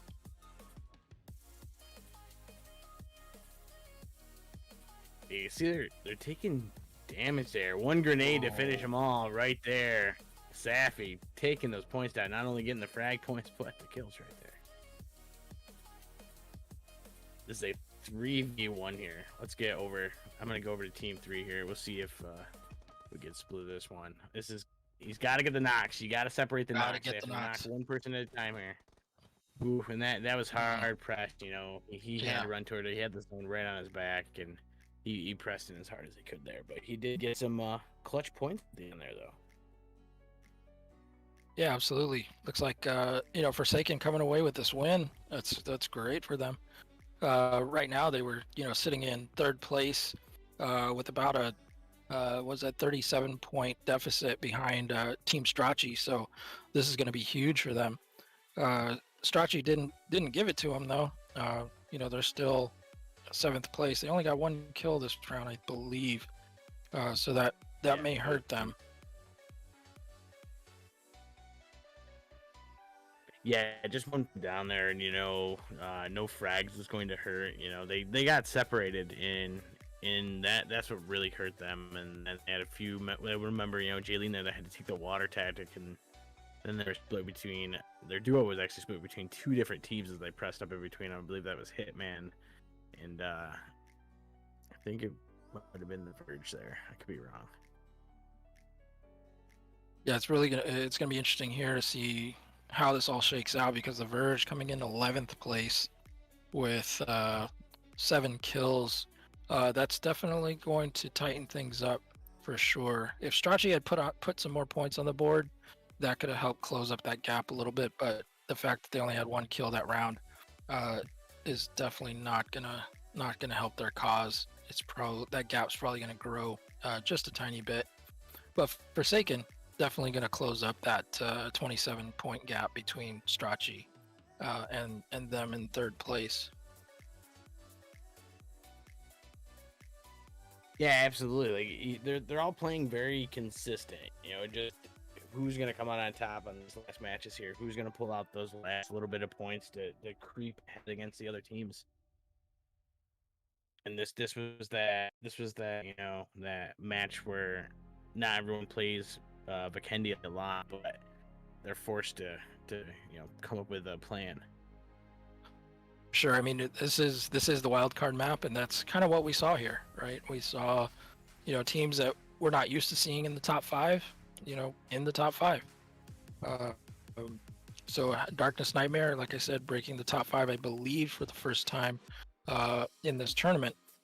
Definitely, and AU Things, they're in the top half of the leaderboard, but they're on the lower half. So consistent with placements, not so much with kills. This is a big game for them. They're playing to their strength. Their strength is definitely not going out and fragging out. They had 2 kills this game, but for them to make the right decisions to put themselves into the top 3 in terms of position points, that's huge. So if you're not going to do it with, if you're not going to be able to do it with kill points, you definitely have to be in the top 3 for sure. You have to be really consistent about, finishing in the top.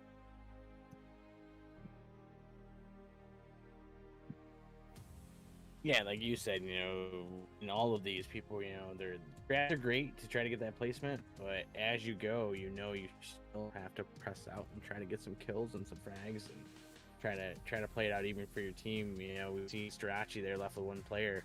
She still tried to press it at the end there, even tried to down to the last little bit, trying to get points there, whether she was gonna make it out there or not. It looks sure like we got up there.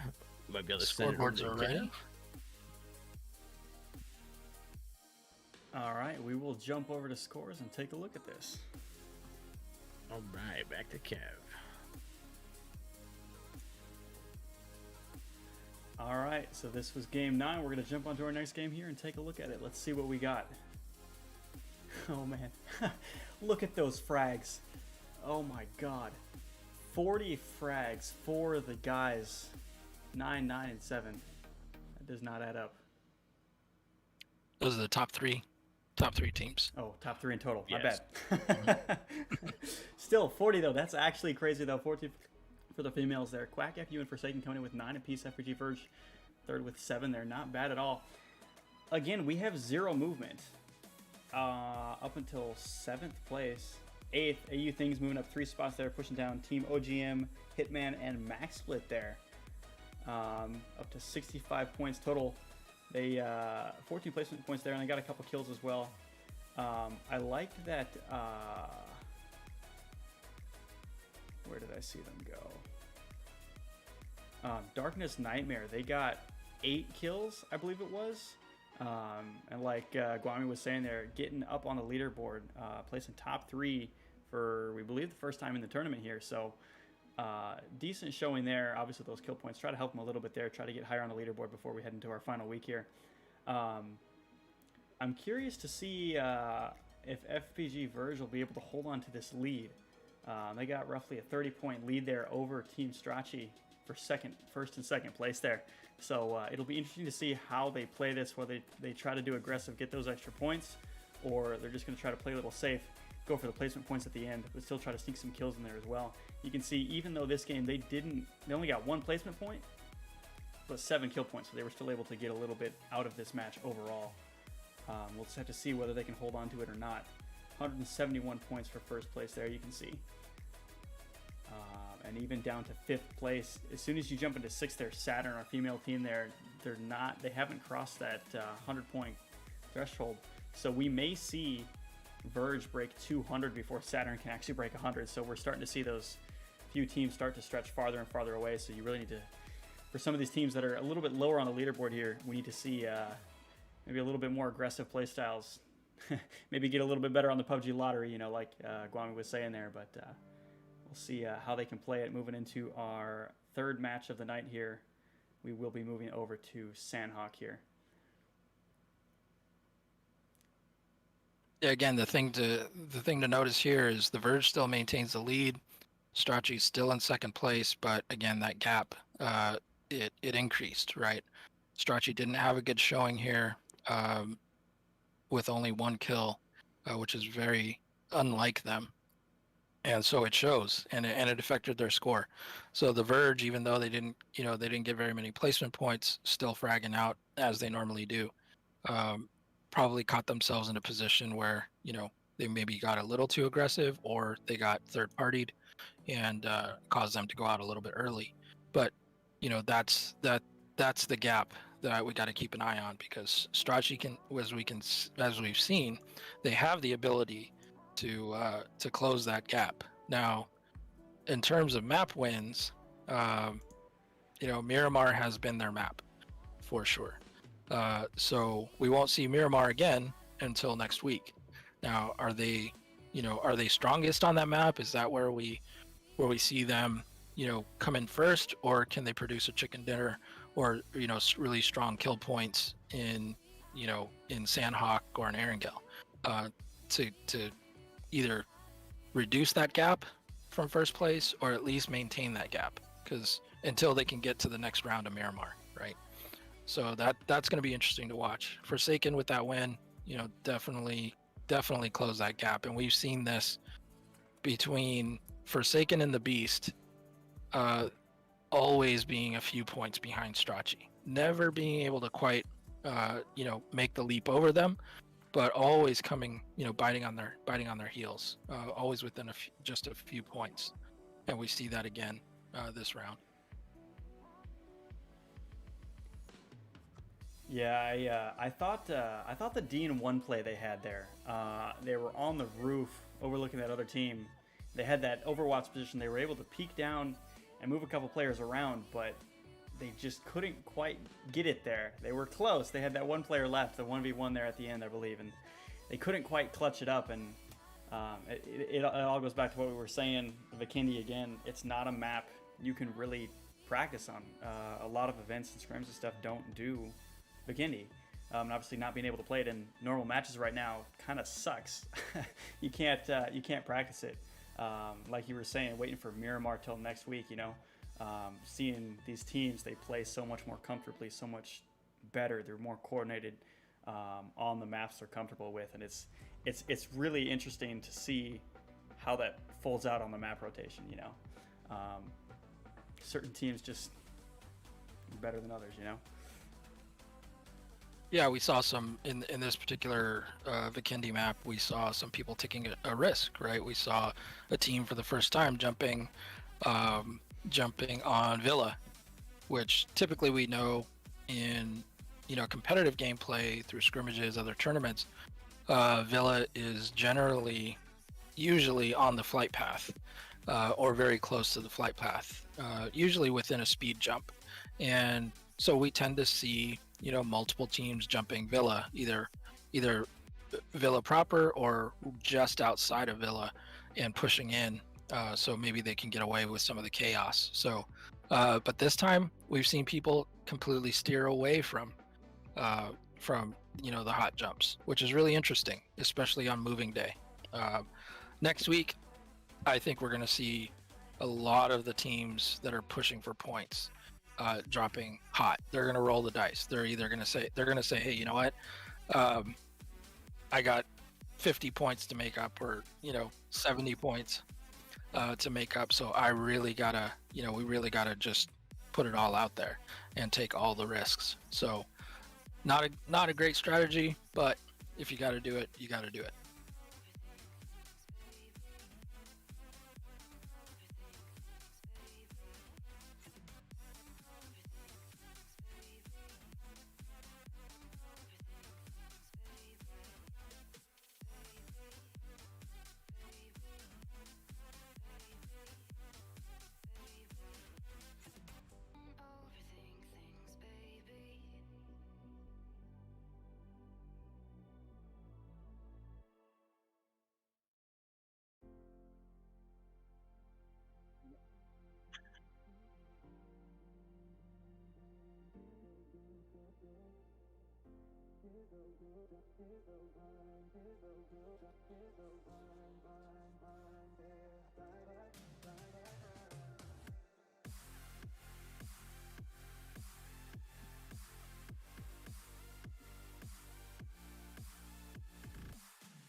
Oh yeah, absolutely.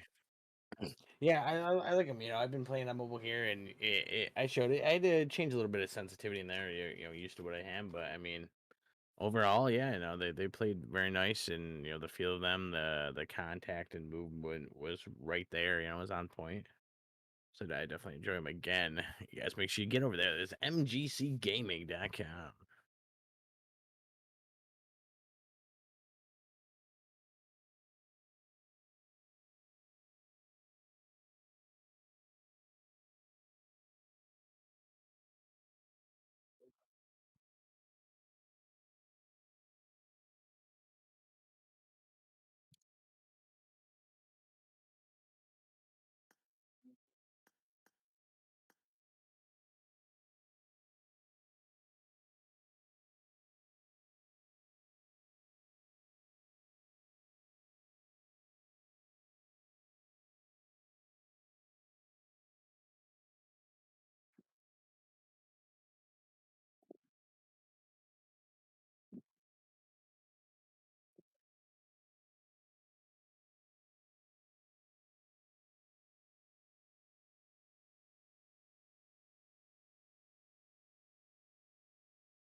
Wait for the sneaking and peeking, the snaking to make it. I am ready for Santa.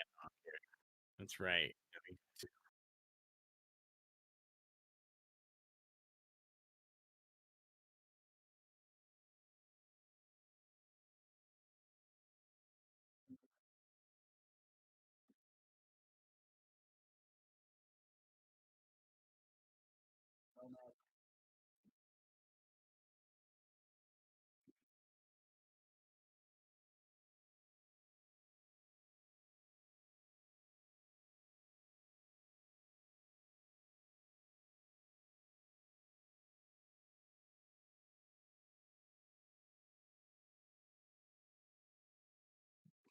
Thanks again, Kev.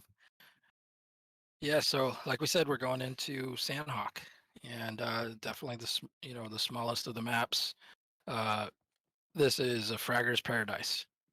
So the teams that are more accustomed to fragging out, that are more confident with taking on, um, you know, uh, direct confrontations, this is the map for them, for sure. This is also the home of the third party, right?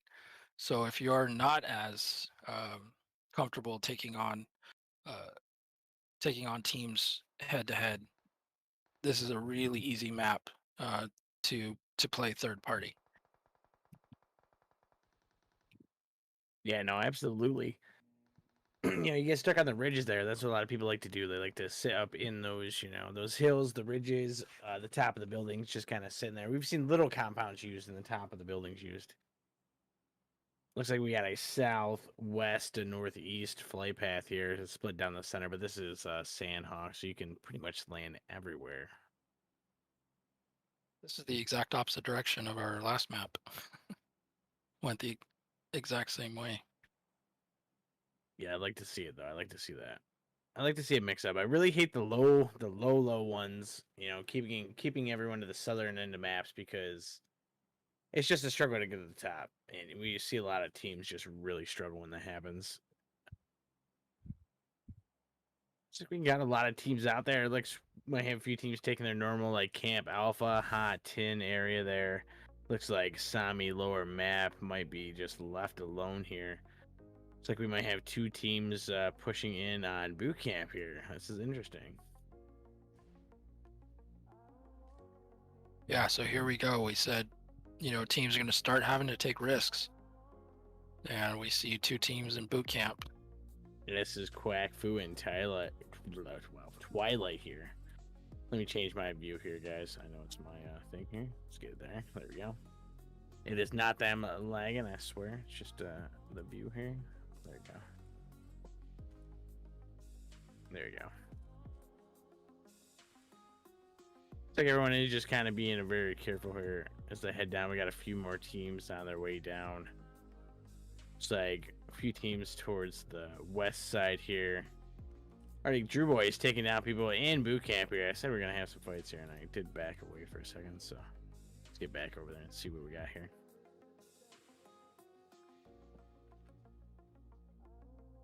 A little bit of slow load in for myself, but looks like we're good to go here, and everything is moving smooth there. Looks like Zephyr Ba is taking down a Bargen.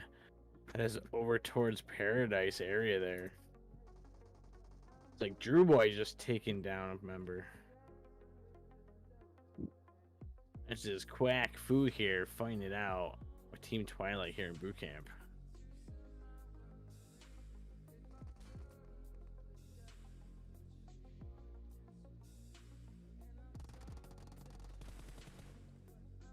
Shots out across the rooftop there. We got a nade out, but they pressed away.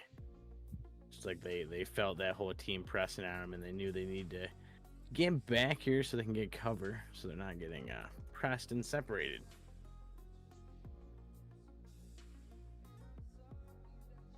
Get back over here, some first-person views. So this is pretty typical what we're seeing in boot camp. When people dropped, teams tend to drop, split drop, relatively close to each other, just in case anything happens. But in the presence of an enemy, when they do know that there's somebody there, you'll see the teams converge. I think Max is third party in here. This is exactly what you were talking about. Top of the hill, looking down here. We saw Max Split do this last time they were in Sandhawk. Take the same position. They stood here the entire match up until the final zone when they got pushed north. But they took that same position. They're looking right down into boot camp. I mean, why not when you're there with scopes, and all the proper weapons here? Twilight member taken down there in boot camp. I don't know if it was a third party or just getting caught out in the open there. Our other team is kind of just chilling right now. We have a few towards bridge there. Looks like we have a member down here on Team Darkness Nightmare. I think it is Team Verge there that actually did knock him from across the way.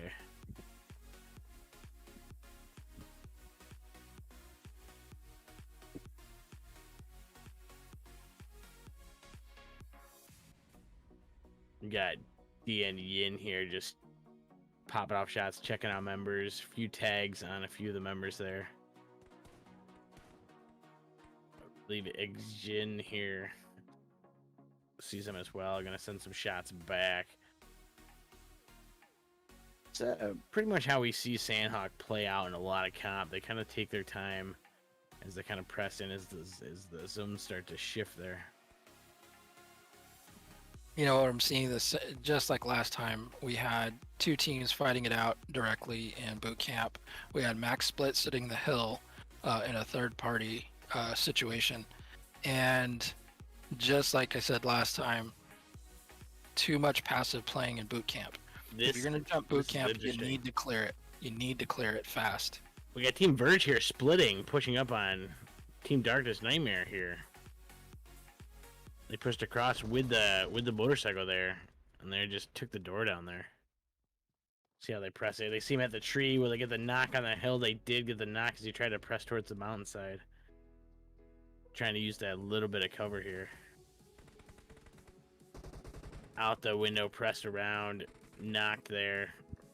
Rain is still up here at the tree, trying to get around to the teammate or the corner of the building here. Pigeon taking down someone. We got we have knock numbers on both teams here. I think it was two of them. Oh, and Rain and getting taken down by Pigeon there. That is Team and Darkness Nightmare eliminated right there.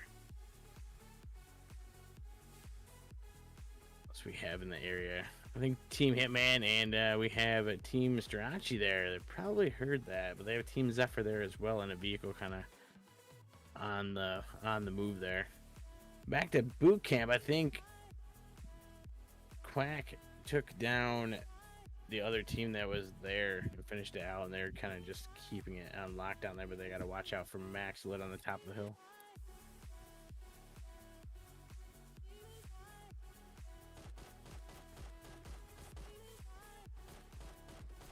Once again, you take a look at the different players from X Split.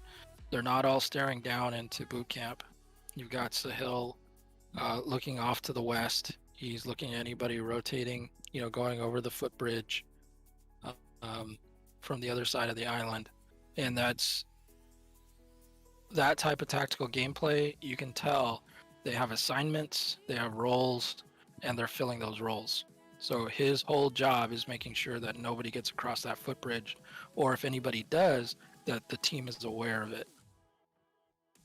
So you notice he's not bothering to look everywhere else. He's just making sure there's, he's checking his 6 every once in a while, making sure nobody's popping up on him. But his whole responsibility is that western footbridge,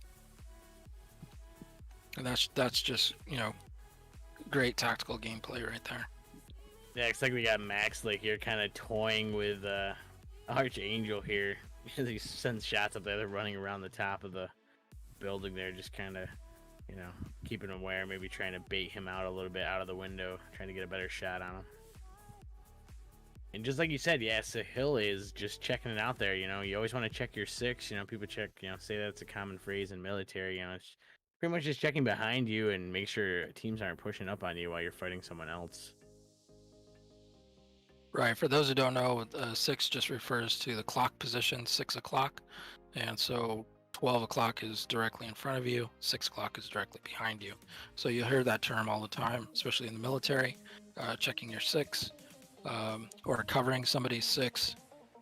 It's really important that who's, if there's anybody coming up behind you, because while you're the third party, you want to make sure that a fourth party doesn't show up and surprise you, which is very common on Sandhawk, because shots can be heard under 200 meters, and so the map's not very big.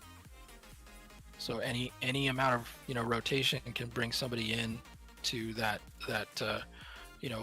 circle of recognition where you can hear. Yeah, Max Lit and just Quack Fu are just fighting it back and forth. They're just sending shots. They're kind of running around there, just toying with each other. Probably hoping that a third party rolls in on the other team.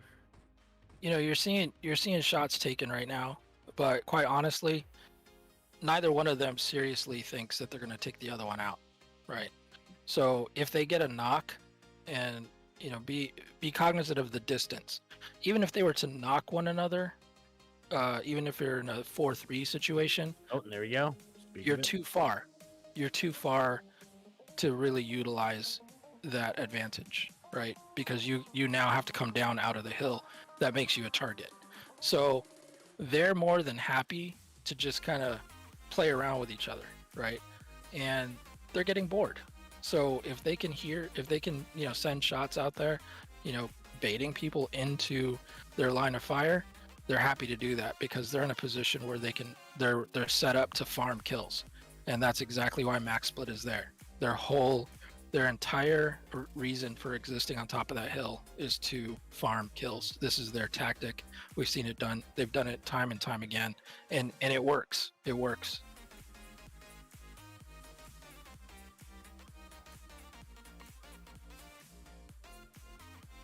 Yeah, absolutely. So I was getting over here, checking out a few of the teams rotating in. Zone did shift here, but it's pretty much a center shift up here, so a little bit towards the north, but centered up. So here's a perfect example. Max Split got knocked. I think it's Isaac that got knocked. I think it's Leon. Leon. Leon, sorry. No, I think you're right. Yeah, it's Leon there. But he gets knocked. The team down in Quack Fu, they're not going to make a serious push to that hill, right? Because now they're going to be exposed. So again, they're just trading shots. They're more than happy to do that because they each own their own little piece of the map. And honestly, they know that, to some extent, they're actually helping each other, right? As long as the zone favors them and people have to rotate into them, they're both going to benefit. Not to say that they're working with each other, it's just to say that it's going to benefit both of them as teams get pushed into the zone. Yeah, looks like we got Team AU things here. 3-vehicle tactic here as they push in. Not a lot of compounds for them to take, so they're most likely gonna get either third-partied or they'll hard take a compound here. D and 1 kind of heading the same way here, but on foot. So we got Extreme Ice taking shots from Quack Fu. They're on the north side of warehouses up on the hill. Yeah, this is actually what we talked about. You know, the third parties here on both sides of the hill at boot camp is, you know, both sides kind of covered there. And this is where, if you're stuck in boot camp, you have two teams pull your team apart because, you know, you're leaving yourself in the open and just you're stuck in the valley.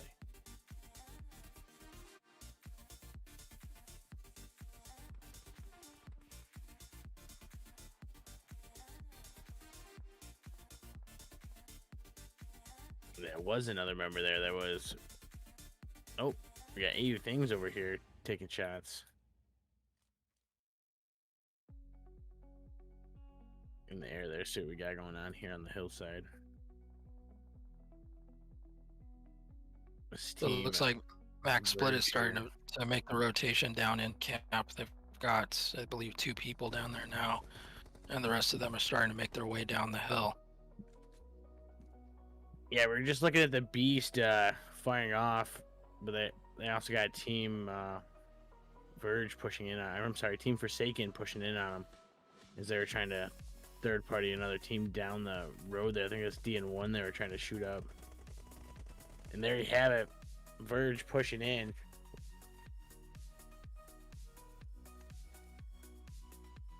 You know, they never hesitate on getting those points. They know if they want to take a compound, they got to press hard.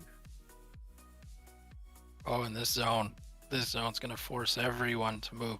So this is similar to what we saw the last time in Sandhawk, where there were people sitting in the water. It's really going to force them to the edge of the mainland, but most likely it's going to be a guessing game which side This is almost a recap of week 2 playing, because no one went to Houghton, and you know, anybody that would have had that side there, they would have had this area. Yep, they would have had zone at least for a pretty long time. And remember, some people actually swam. They stayed in the water. There were some that swam to the other side. Actually, I remember the Verge had swam to the other side, and they were able to hold down for a while. And it looks like there's some spread. Oh, Team Strachey starting to make a move towards the water, away from Hitman. I thought they were going to get into it. We had Team Sweet Shots down here fighting it before they crossed the bridge there, and I think they did take down a few members there on Team 22. Or was that? Oh no, I'm sorry, that's Team 4 that did. That was Team Forsaken that were taking down members of the Beast. So we're seeing Max Split, the first team to actually make the leap over to the other side. They're the first team over there, and maybe they learned something from the last time, because last time they got pinched just north of boot camp. Even though they had, you know, tactical advantage, they got pushed out from the hill just like they did here. They moved into boot camp, and now this time, instead of staying in boot camp and just moving towards the shore, they actually went all the way across, and I think that's a really good call. Yeah, they're not the only one as well. They got Team Sweet Shots there. Went across the bridge into the zone. Gonna go to way west there and try to press in as well. So yeah, now we have 2 teams that kind of did it. Hitman's kind of sitting to the north there. They might have the advantage of making it across, but again, they might get pinched like you were saying. Let's get in the air here. See Team 17 just taking damage by Verge there, and Strachey was taken out, I believe, right there by Verge in that compound. And that's a situation that's going to hurt them when a team ahead of you takes you out. That definitely creates a bigger gap. If it would have been the other way around, it would have helped Strachey considerably, because not only are you gaining points, but you're taking away the other team's ability to gain points.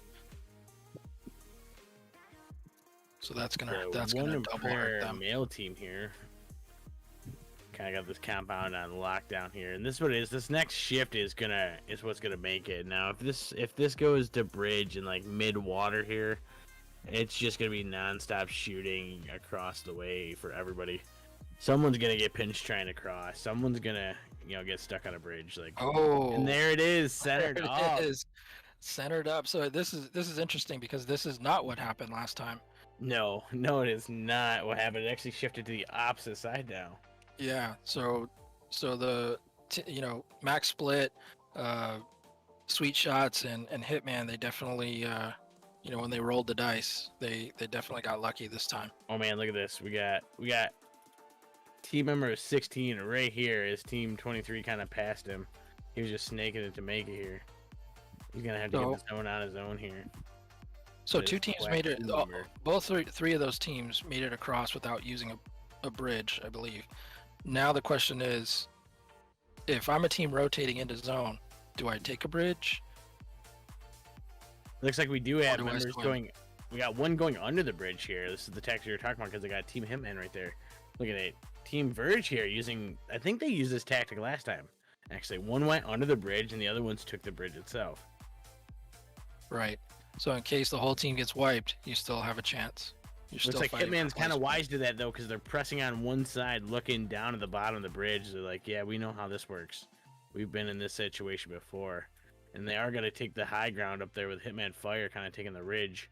So they are split across at the bottom of the bridge as well. Max Split taking shots on Extreme Ice. Extreme Ice was taking that long rotation, that greatest squares. They were trying to stay out of the rotational path that everybody else is going on. They made it in, but then they got detected, started taking shots. But at the same time, Max Split saw Forsaken, and looks like they have a knock on one of the Forsaken players. We got a member knocked over here on Sweet Shots, fighting out Extreme Ice here, just above them on the ridge between these hillsides here and these rock covers. Nothing but mountain behind them, so there's no way for them to go. They're gonna have to press in there. More shots out. Hitman taken down up at the top of the map there. Just getting pressed in. I think that's Team Zephyr there taking the shots out. Or Team Zephyr pressed in on Verge here. I think it's Emperor there. So it looks like Verge did make it across the bridge.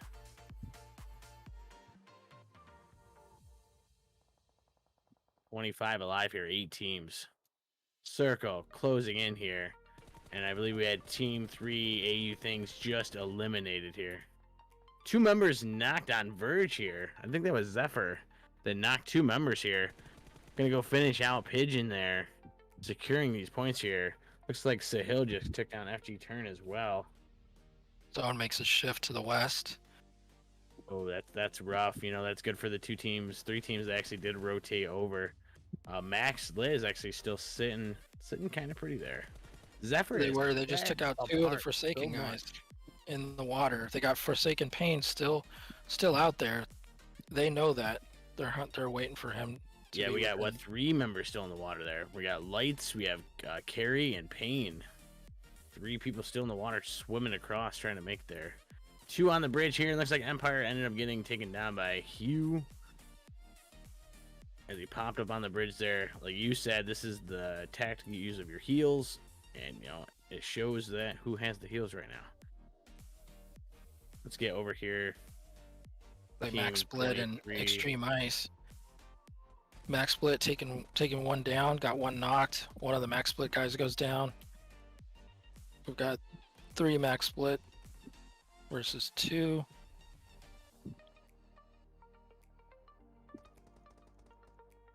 Yes. More shots down. Play zone. Hugh just got taken down by the play zone here. It's creeping in. Max here is going to have to definitely push in here. They're not going to, they're not going to press in hard here. We're maxed Chronic member. Chronics Z with a Z there. 3 people just died to zone. You still have Forsaken Pain on the zone. 1 knocked.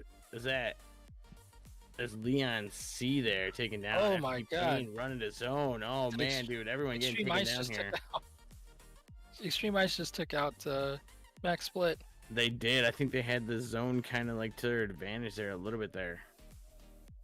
Oh, looks like we got that scouting thing going on here. Kind of Yep, we got sweet shots, Kitty in a car.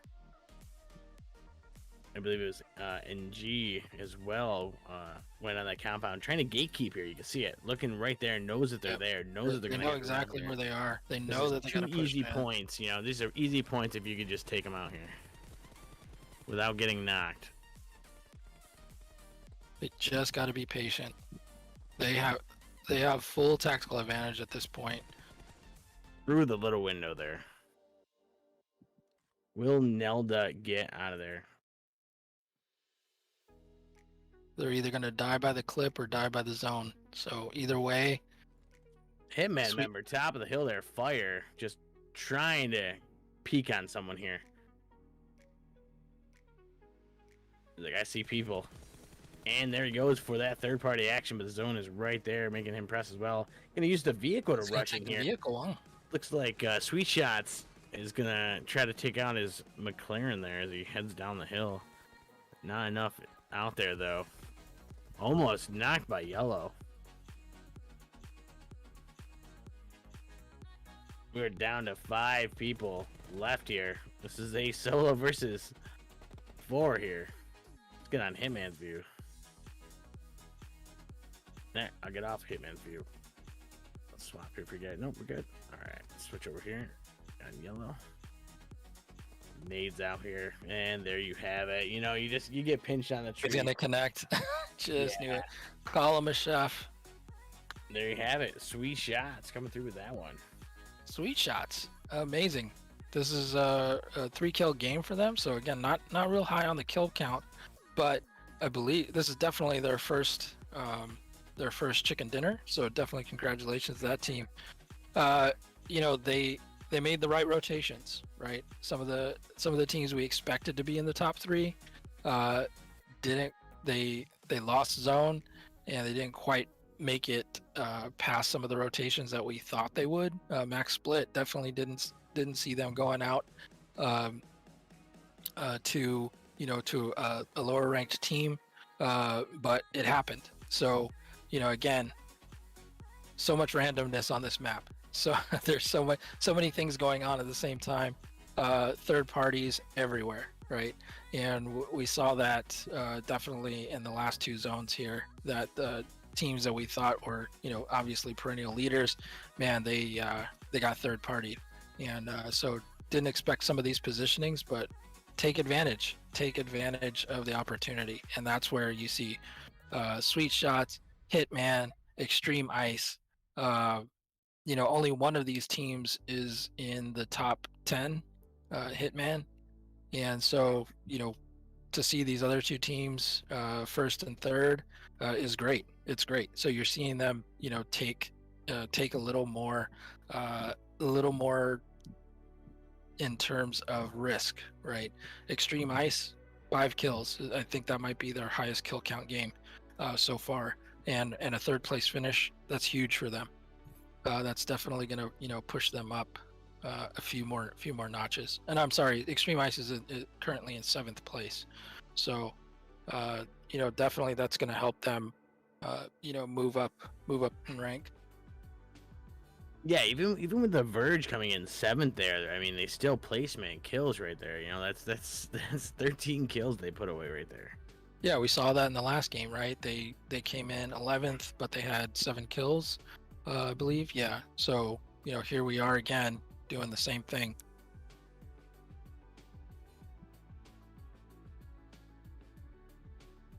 All right, yep, Kev. Sorry, here, just making sure I update here. Make sure you refresh here. No worries, I am here. I just got the scoring pulled up. We can build off a little bit off that. We will get these scores out momentarily. That was interesting match.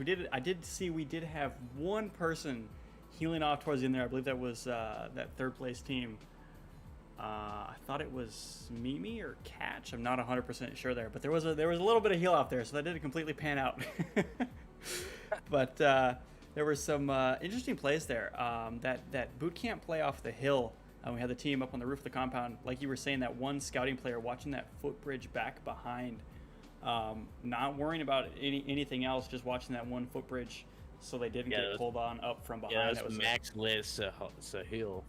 Yeah, just a smart play there. Clearly they knew what they were doing, and they weren't never going to sacrifice the one fight for a stab in the back, you know. But very interesting overall. Sandhawk is always a lot of fun to watch. Obviously, with it being such a smaller map, we're not waiting so long to get into those action fights and stuff. Having some players jump into the water and stuff, you know, just different play styles. Like you said, snake it till you make it, you know.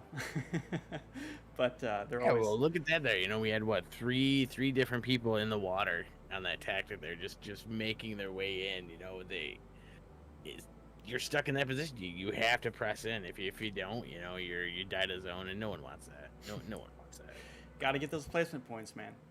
But yeah, you don't want to die to zone, but if you have to, you don't want to die to another player. Yeah, don't let them get those kill points, man. I'll let them get the kill points because, like, I mean, Kev, you said it a few times, right? We've seen other tournaments come down to just a few kills, and all it takes is for somebody to recognize the position that they're in, and recognize that, hey, I'm going to die. I could either die to zone, or I can give a team potentially the point that's going to put them above me. So I prefer to die to zone, right? So, you know, again, it's all tactical gameplay. It's all smart gameplay. Oh yeah, absolutely. We've seen it where they pulled out their last grenade and they're like, "It's for me. You're not getting points." Yeah. I'm not gonna try to frag the enemy team. I'm taking myself out. That's right. That's right. I'm not likely to take out 4 people with his nade, but I'm definitely gonna take out this guy. That's right. But yeah, I mean, like you said it right. Like once you get to a certain point, you know, hey, I'm not making this. You know, so rather than let somebody else get the kill point and maybe not get any placement points to take myself out and secure that spot for my team, you know. Yeah, you do the quick mental math. You know you're getting pressed by zone. You're looking at the number of people that are still up, and obviously you don't know how many teams are up. But you do the quick mental math, and you're like, hey, what is the likelihood of me going in there going 1v4 or 1v3v2, right? What's the likelihood of me picking off somebody who's laying on the ground, you know, knocked, and then you think to yourself, okay, I'm probably going to get killed, right? So again, it's risk versus reward. And so obviously the risk is sometimes a little too high, especially if you're in a fight, you know, a fight for points. Every point counts. So give it to zone because zone doesn't cash. Yeah. Don't let no one get it. That's right. That's right. It looks like scores are ready. And real quick, before we jump in and take a look at these scores real quick, I want to give a shout out to Mommy. She's working behind the scenes, getting all these scores and stuff for us. And I heard she wasn't feeling super well, so huge shout out to Mommy. Thank you so much for everything that you do and for organizing everything. She runs basically she runs NAS, everything. She puts in so much work for the community here, so huge shout out to you. Thank you so much. And we are going to take a look at the game here. Let's just jump right into it. And there we are. Actually, sorry, no, that's game 10. Here we are. Game 11. It's still almost up to 40 fraggers for the guys there. 14 for the females there. League points, guys have about a 100-point lead. 112 points there, it looks like. League kills, the guys are sneaking up there. They might actually be, with the one game left, they could sneak this up to a full double. We'll have to keep an eye on that, see if they can pull it up there. A little bit more movement, still not a lot, but more movement overall than we're used to seeing. Forsaken moving up to second place there, pushing down Team Strachey down to third place there. Difference between those two teams is 9 points. Team Strachey not really doing anything this match. Like you can see, they got 1 placement point, but 0 kill points. So just not a great game overall. Forsaken, they're able to get a few placement points, and they got some kill points. So able to get a little bit of a lead there and sneak up to second place there. Try to get some more prizes, get those better, get that claw sock combo, you know. I think you're 1 match ahead, actually. 1 match ahead. Am I wrong? No, Nope, you're good. We're on Game 11. But might just want to hit that update button. So. All right, I got you. No, we'll try that. Nah, he's talking to me. Oh, there we go. Okay. Looks like we updated it a little bit there, but I think that only hit the second half. So looking at our first through 11 place there, it looks like Extreme Ice and Saturn did swap places there. They're at a 12-point difference now. Saturn, again, not able to do anything that match. The numbers, it looks like the numbers disappeared for me, but where you see a blank, that would just be a 0, so 0 placement points there. And then obviously Saturn not able to get any kill points either. Just not a great game overall, you know. These things happen. Some of these maps are, certain people are a lot better at certain maps than others, you know. Obviously getting that practice and stuff. And Sandhawk, there's definitely a I don't want to say hate because I don't think that's the right way to describe it, but like everyone talks about those snakes on Sandhawk. You know, you snake it till you make it. And I have a lot of friends that get so upset about that because you know it works, and some of these teams just played that a little bit better than others. Team OGM got knocked down 2 spots, down to 11th place, and then Sweet Shots had, again with that victory there, moving up 5 spots there. 20 placement points and able to grab a couple kill points there as well for a total of 23, up to 53 total points. Some solid movement there on the second half. They're pushing all those teams down 1 spot there. We'll have to see if they can sneak up. It's not that many points to get up near the top 5. Extreme Ice sitting there at 90 points. Saturn down at 78. So it's honestly not that big of a leap to have a good game. Get another, if they can get another top 3 finish and get some good kill points on there, they could easily sneak up farther up the leaderboard. FPG Verge, that's a 34-point lead here. They're going to be breaking 100 points in this game here unless they just absolutely throw. So we'll I'm curious to see that. Forsaken is definitely close enough. All those top 5 teams with those 2 tied for 4th place, they're all close enough they can easily sneak up there. Verge is just far enough ahead though. They're starting to sneak that lead out. We'll have to get some of these teams to sneak in there. Yeah, the thing to really focus on in the top 5, obviously Forsaken making the leap finally, pushing Strachey down to 3rd, but Strachey having a difficult time that game, right? And we saw it. They got pinched right up north of while they were trying to rotate to the other island. They were north of boot camp, and they couldn't make the cross over the bridge while all those teams were coming in. So they lost out there, but they didn't have any kill points, and that really hurt their chances. The first 2 games were huge for them, right? They were able to cut the deficit down to 24 from the Verge, and now they're close to they're 53 points away. So not to say that they couldn't make up a lot of those points in this last game, but as we've seen, the Verge, even though they're not getting a lot of place points in the last 2 games, they've been solid on the kill counts, right? 7 the game before, 13 this game, and so it keeps them out of reach for the teams just below them, because not only do they have to match the kill points, but they also have to get obviously more play points or place points. So they're making it difficult. They're definitely not making it easy on 2nd and 3rd.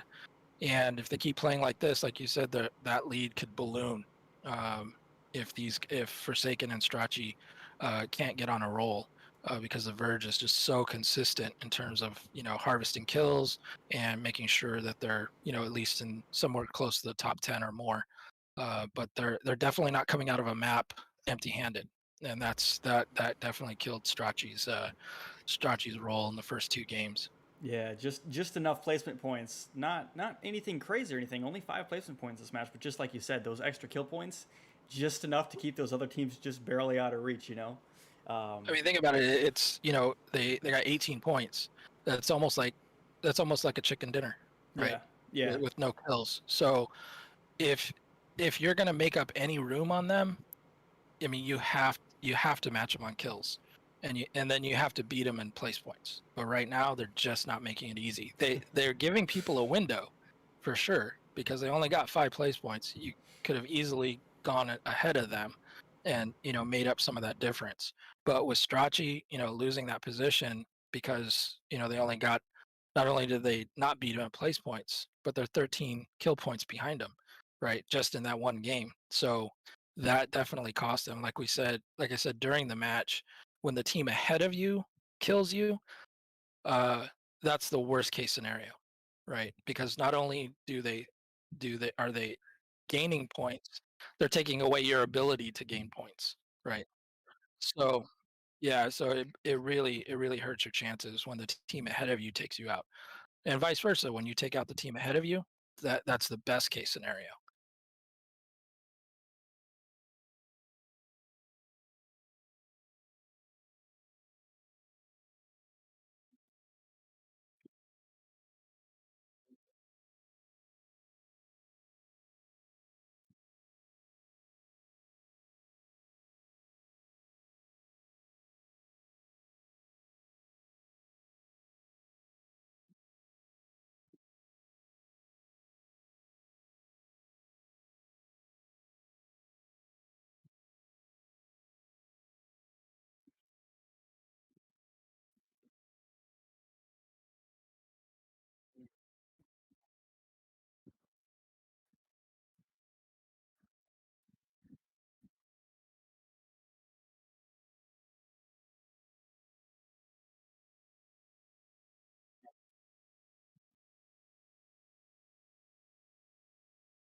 You gotta, you gotta play that, that That's right. that You know a Vulcan PUBG side. Mobile player when you see that. Yeah.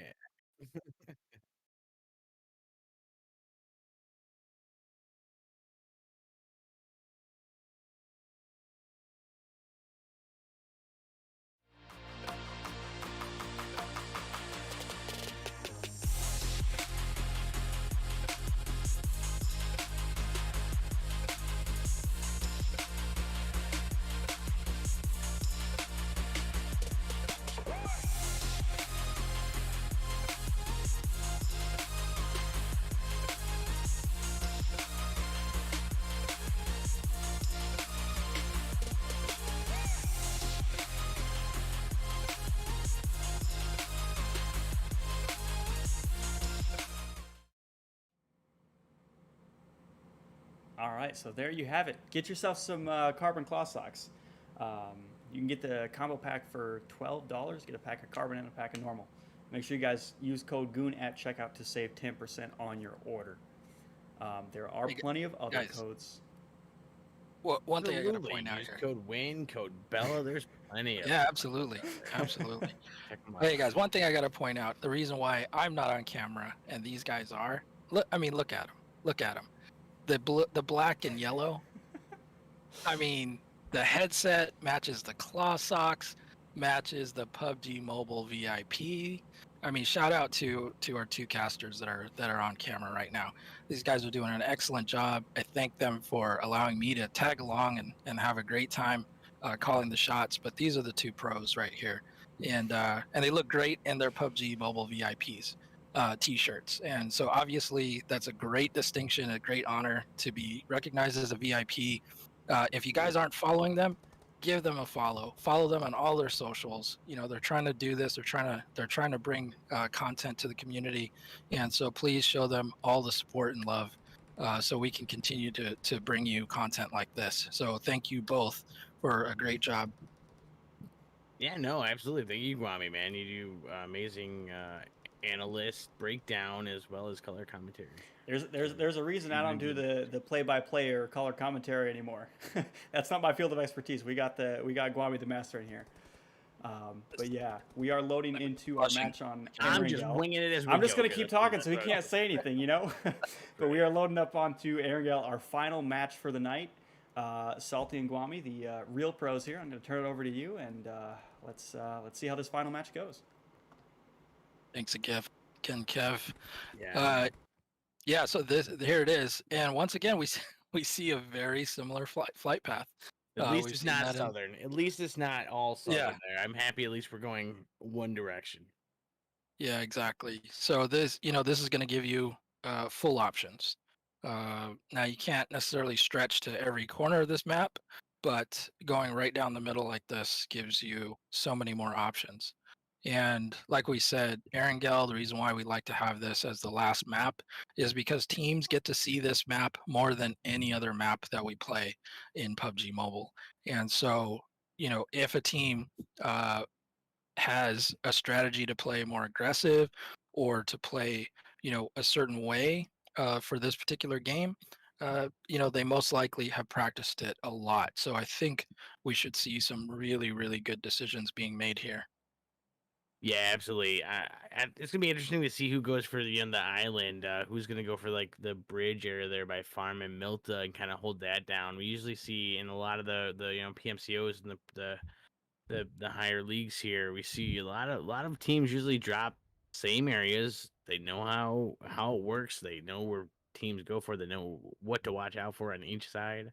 And it looks like we do have a few teams that are actually headed down that way. We are kind of spread across here. Looks like we got a few teams, 3 different teams here, looking at the same tactic down here on the far end of the bridge by Ferry Pier. Looks like they might try to take that area. Everyone kind of spread out. We got one team headed to the far north there. They're going to spread out from everyone else. We can get down to the ground here and see we're on Team Forsaken here.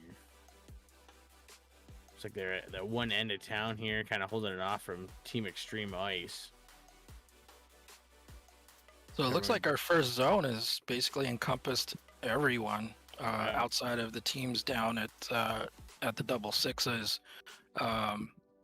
That's Team Beast, and then it looks like Team Strachey up at Severny, but neither of them have very far to go. So zone definitely isn't going to be a big, have a big effect, especially this first rotation.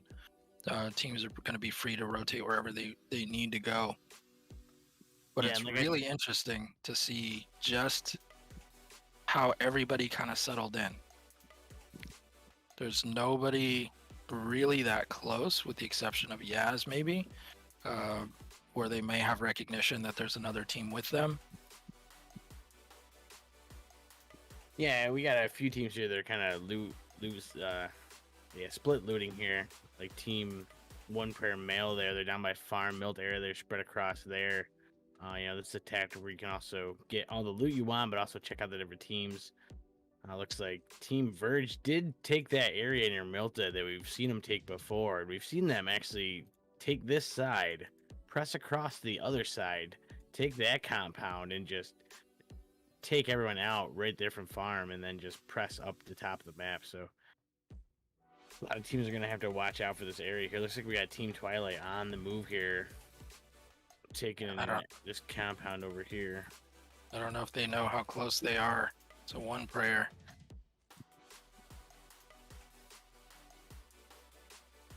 And I don't think they do it. We've seen Bargen definitely take people down. Both of those teams, in the lower half of the leaderboard, so they definitely, it's going to hurt one of them a lot more if they get taken out by the other team, for sure.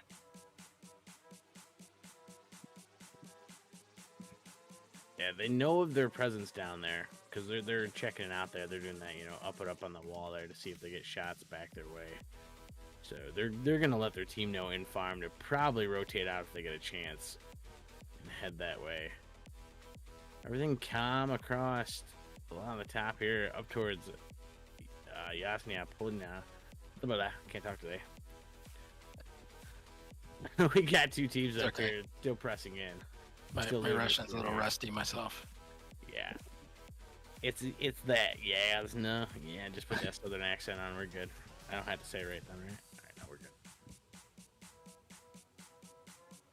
Yeah, looks like they're just kind of looting and screwing here. Everyone being very patient. They know, everyone knows this map. They're not. Oh, DN1 Sassy taking down someone. Zephyr over there. Let's go over and see if we can't see this. This is Empire here fighting it out.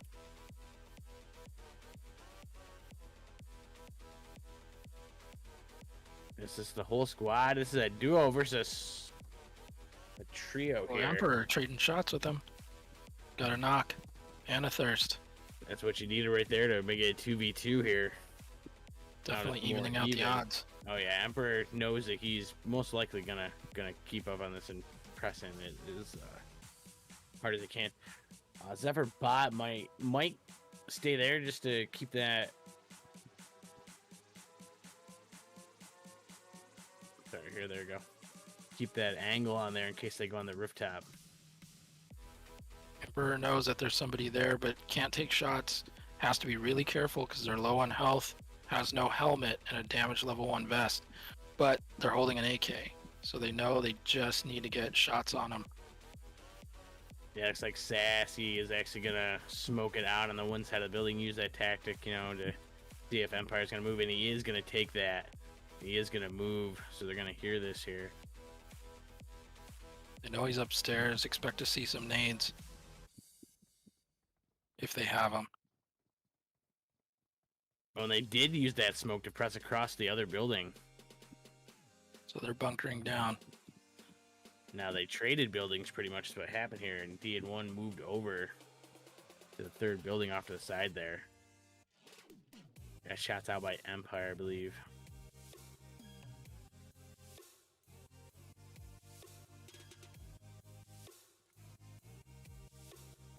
All is quiet on the rest of the map. Everyone is slowly making their way to zone. Including Team Strachey there. That was up towards Severn. Slowly just making their way in. We got smokes out here. These bounce tactics here are pretty good. We got a grenade out towards mid building there. Or did they smoke it out as well? They are smoking and they're going to press it here. Calculated risk here, Emperor. Again, no helmet. Damage level 1 vest. Does the other Hoping to team pick have the up some DBS? stuff. Do they not? Yes. Roll the dice. Oh, picks up a level 1 helmet, starting to make the push on the second floor. Oh. Oh, an Emperor Does ended up getting MK. knocked right there. Well, Sassy pushed down up the stairs there and finished this one off, and was not enough with that Uzi damage there. And Zephyr Bot ended up finishing out Sassy. And D had won. Eliminated right there. They got Team Twilight way down on the bridge there, kind of just chilling. Didn't see them really rotate over there in that compound there. That's just chilling. That the Verge left actually.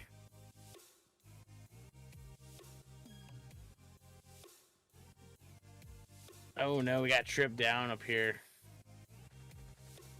Oh. Looks like Z-Boy has some company here. 3 mice going out. Thuggy's dead. Mimi taking shots onto the... Oh, taking shots onto the... Oh, we got Molly's out. We Garage got with the- grenades out both sides. Another grenade out into the building. One knock there. We leave this barge in up still. Taken down as they pressed in. Top of the building there.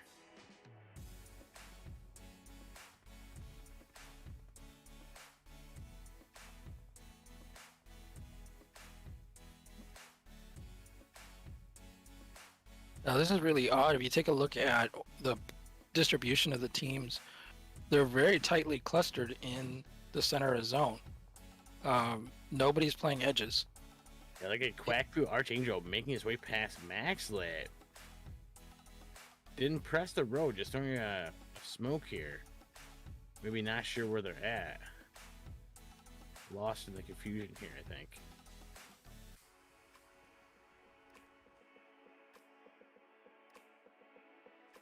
And I think they rotated out of there, actually, so they could just loot and scoot some of those boxes that are left over. Very spread out here. Hitman kind of sitting dead center here. I don't know if they took this little, we got one member using that road to shack tactic here. At 36 people, first zone. Definitely more people out than I would have anticipated this early. But remember, we said this is moving day. This is week 3 of 4. And we also said that if people are going to make a move, this is going to be the map where they push hard. And so definitely, I think that's what we're seeing with only 36 up at this point in time. And seeing the distribution of the teams, they're definitely closer to center zone. They're all thinking, I've got to get in position to farm some kills because I need the points. And so we're seeing people take more risk than normally they would. Some of these teams, normally we'd see them hanging out at edge of zone. And we've seen that through the first 3 matches of today. But now, nobody is near the edge of zone at all. So we know that they're trying to play more aggressive. They're trying to put themselves in contact with other teams. Zone makes a shift, slightly lower, but still only one team outside of zone. I mean, so again, this could be a hard bridge finish, and Twilight could be sitting pretty, but man, would that be a hard shift. That would be definitely a hard shift, and quite honestly, if I were Twilight and I saw that happen, I think I would get a little nervous because then I know everybody is coming at me. But you also know there's nobody behind you, so it could be a good place to be. We got a Sweet Shot member here getting knocked. Hitman members pressing in on the wall there, trying to take him out. Nade out here. Ooh, close to the wall, but not enough there. Looks like Karma's going to press on the outside of the wall towards Alexi. Yellow is taking the inside of the building there. Taking damage from 2 people getting knocked there. Looks like we've got 3 knocked members here, and Alexi's the only one up. This is not good for Sweet Shots here. Oh, and there it is. Oh, and there it is. Grenade to take them all out. Frag points plus team kills. It's all adding up here for Hitman. That's unfortunate. You know, coming off of a win in the last game, it's now going out in the first half of this game. Shots out here by the Beast up towards the top of the hill there. I think they're aware of a number. Yeah, I think they did actually. I think they were passing by and just ended up getting a shot off there. You know, the base damage of an AK bullet is like around 40, 42, 43. Could you imagine being in a car, being far away from the compound, and catching one bullet in the head from an AK and seeing almost half of your health disappear? Sometimes it can be very frustrating. Yeah, I mean, we've all been there. It's frustrating when you get 3-tapped by a weapon. I mean, I've been 3-tapped. I've been literally 3-tapped by an amazing player with a Thompson before. So any weapon, it's possible.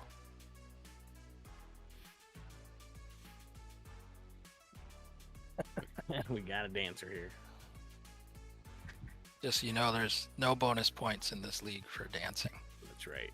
And I want to say thank you to every team that has joined this, guys. I know we shine light to the teams that are on top here, but this league would not be possible if all the teams didn't follow through all the way to the end. And, you know, it does show to a lot of the upper leagues and stuff that you guys can stick with it there. So just think about that as well as you continue to grow your team and work together here. Yeah, for sure. Teams that are, or, you know, players that are wondering, how do I get involved, you know, with the league? You know, definitely check out the NAS server. We got the Bright Baps vehicle heading on the way. This is Mimi here. Team Extreme Ice taking some shots, damage there, but not much damage. Just a couple shots in towards the vehicle. Looks like they're gonna scout it out towards shelter area there. They're gonna use that 2-vehicle tactic there. Again, we have 29 alive, 9 teams still here. Like they might try to take these underground shelter area here. That is their teammate approaching here. That is their Kong buddy headed down as well. He's like, I got you. We got back up here. It looks like they do have a vehicle, 2 vehicles here just chilling out. Looks like they're going to maybe knock some tires out of that one. It's not a bad tactic there in case anybody else pushes up on your vehicles.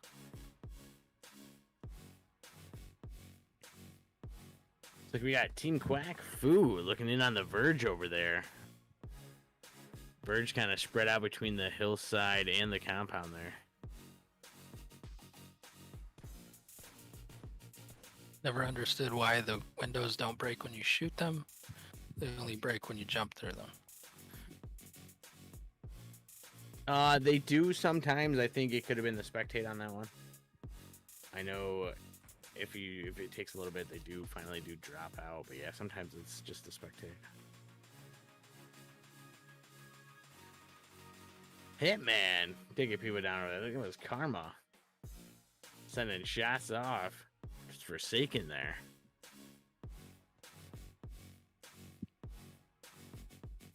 We're here with the Mini with the 6x, just ready to snipe it out.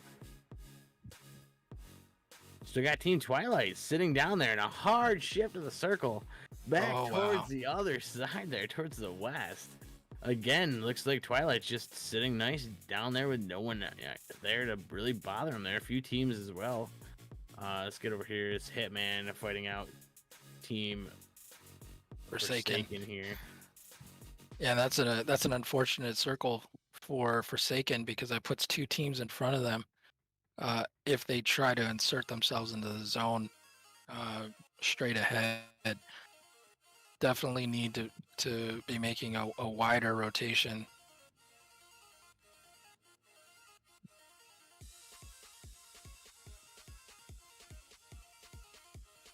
Yeah, and with a few knock members there, letting you gotta revive, and now you allowed the the other teams there to rotate away, and now they probably gonna end up gatekeeping you.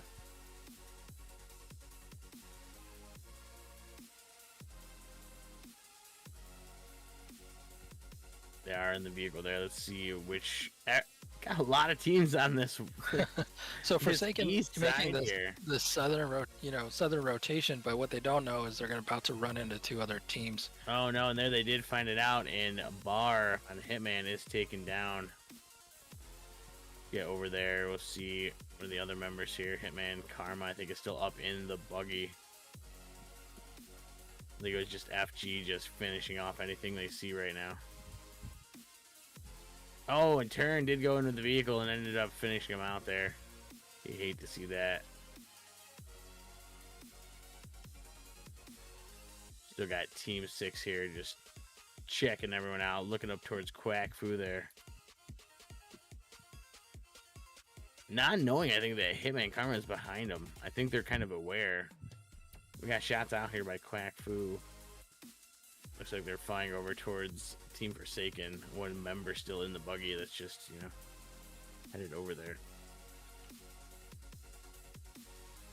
Ooh, that was Turn. I don't know if Turn is just driving around right now to scope it out. Looks like he's going to be pressed right in here right by a team. He's going to end up eventually finding a team that just lasers him out of that buggy. And looks like he's taking shots right now. Well, he decided to play the scout, and this is typically what teams do, especially when you're trying. You need the points. You send out a scout, and hey, if you lose the scout, it's not a complete loss because now you have information. You have more information. Look at this tactic here. Look at this tactic. It looks like Forsaken's gonna come on the other side of Team Extreme Ice here, and maybe pinch them in this compound. Did they know that they were there? I'm not sure they did. I think they're just. I know FG Turn there. I know Turn on Forsaken. Oh yeah, exchanging exactly. shots. So, like you said, he spotted out where they're at. So right. This might come to advantage. So this is the kind of classic pincer move, right? You've got the 3 guys coming around from the backside. Mimi taking shots, not really connecting. No, but they're still in the zone, so still chance to gatekeep here for Mimi and a few of the other ones there. Still, here's the vehicles. See what Nelda's looking at, just chilling, watching. Here's the vehicles rotate around. I think he catches well.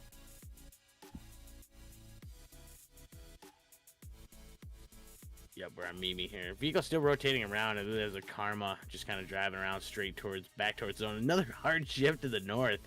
Man, back and forth with the zone on this last match here. It's keeping everybody on their toes, that's for sure. So that Forsaken's putting on the most mileage for sure, because they were where that zone was. They had to make the push down south, and now they're having to go back north again. Absolutely. If they don't take this chance to rotate up like now, though, this next zone is gonna hurt, and they're gonna end up getting probably gatekeep. Yeah, they know that Extreme Ice is still in front of them and sitting in between them and zone, so they're definitely aware. And there you go, taking shots on Mimi. Yeah, it looks like Extreme Ice. They do have 3 fast vehicles here. They got 3 McLarens, so they can make it in anywhere they need to right now. At a high rate of speed here. We got Quack member down over there. See if Archangel there. And how about his teammate? Get up the top of the hill. He did press up the top of the hill. Shots out, though. And Quack was finished right there by the Verge, top of the hill. They pressed in with the buggy.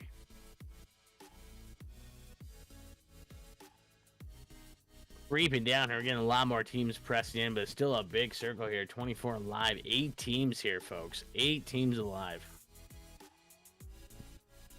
Yeah, even with all the forced rotations, the fact that we still have 8 teams up, 24 people, is pretty amazing. Yep, looks like we finally have Team Twilight here. They're finding out with the Verge. They did find him out here. I'm sorry, not the Verge. I'm sorry, this is Team Forsaken. So Forsaken choosing not to rotate back to where they were, but actually going a little more west. Has Twilight north of them. And it looks like Mimi... It's being quiet. I'm not even sure they know they're there. Oh, they just took a few shots at him. I think it was...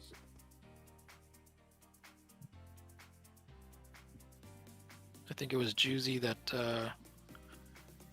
Yeah, I wasn't sure how to pronounce that name there. I was going to go with Juzzy or Juicy. Some of these names there I always get wrong. Let's see how this zone's going to shift. Oh, more hard to the west there. Only one person in zone right now. My God. Oh, man. Well, you know. One prayer mail there, just keeping down that compound. He's like, I'm in it to win it. Sometimes you just have that, that gut feeling on where zone's going to go. Looks like we got 80 things over there. Let's get up to the top there. They're kind of rotating up here. See if they're going to fight it out. Looks like they are. They're going to take down member on one prayer there. I think it was the duo they just finished out. There was keeping that little shack here. And looks like we have a hard rotation here by the Verge. Yeah. The Verge knows one players. Yeah, they are pressing in. And here comes the last nade, and there it goes. There's the nade out through the scope view there. We saw it taken out. They were eliminated there. Oh, we got some action down here. Twilight is surrounded right now. Molly's out here. So they're gonna rotate in. Oh no, looks like we might have Scrim rushing up the stairs here. No, another nade out maybe. Oh, nade out by everybody. They're just throwing nades right now into the building. Molly's.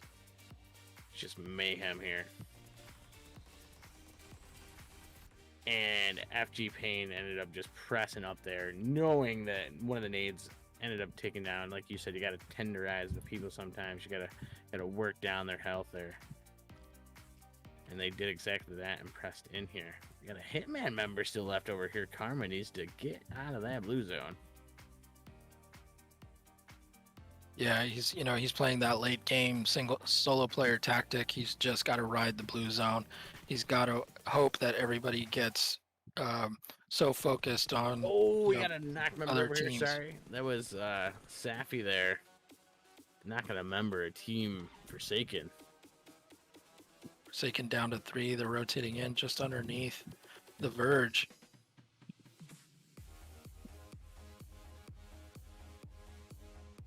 Interesting. Hui from the Verge takes a car and goes east. Plays back from the rest of the team. Team 22. The zone shifts south. Yet another man, shift. Another, only 2 people in there. And a drop dead center. Not what you like to see here. We still got 16 alive, 6 teams here. They're fighting out. It's FG Pain here. This is Forsaken, trying to fight it out against AU Things. They have it. They have the hilltop advantage here. They got to watch out for Team 22 here. This is the Beast, still in it to win it. One of the top 5 teams here that always seems to stay in there. Yeah, this is a good showing from AU Things right now. They're definitely guaranteed a 4th place finish at worst. They were 8th last game, so definitely an increase there, and this should put them take them out of the tie for 8th. Just a lot of action going on here. A lot of hillside, a lot of upper hill there. Looks like we have. It's gonna be interesting. Yeah, let's get up to the top here by Pigeon. He's got a vehicle here, and he's above a few teams here. Let's see if he's actually gonna third party this one. He's got Team 22 pressing in on him on a buggy right now. Shots out. He did get a knocked member right there. He's gonna press it out and thirst it. Finish that out. He's gonna get back in the vehicle and rotate down back to his team. Verge knows to stick together. They know more than anything they need to get back together. That form up on me in this game really does mean something if you guys do play. Oh, circle shift 2. Looks like Team Extreme Ice is in the center of it here. They got 2 teams above them on the hill, though. This is not good. Aqua Feisty taken down by the zone. Looks like Diplo taken down by the zone as well. We're down gone. Team Beast gone. Oh no, we're down to 6 people left. 6 people. This is a 2 here. 2v4. I'm going to cover here. I'm going to cover here on the ground. And we all know here. I'll get back on. The Verge knows how to finish. Around. Yeah, they're going to spread it out here. They absolutely know what they need to do. They need to just split it here and press both sides. And that's exactly what they did. And there you have it. Right there. And there was never a doubt that the Verge was going to be in the top 3. 11 kills there for the Verge. Yeah, again, this is what they do, right? They may not come in first all the time, but their kill counts are consistently high. And so even if they don't do it, sorry, I can't do much about the sound.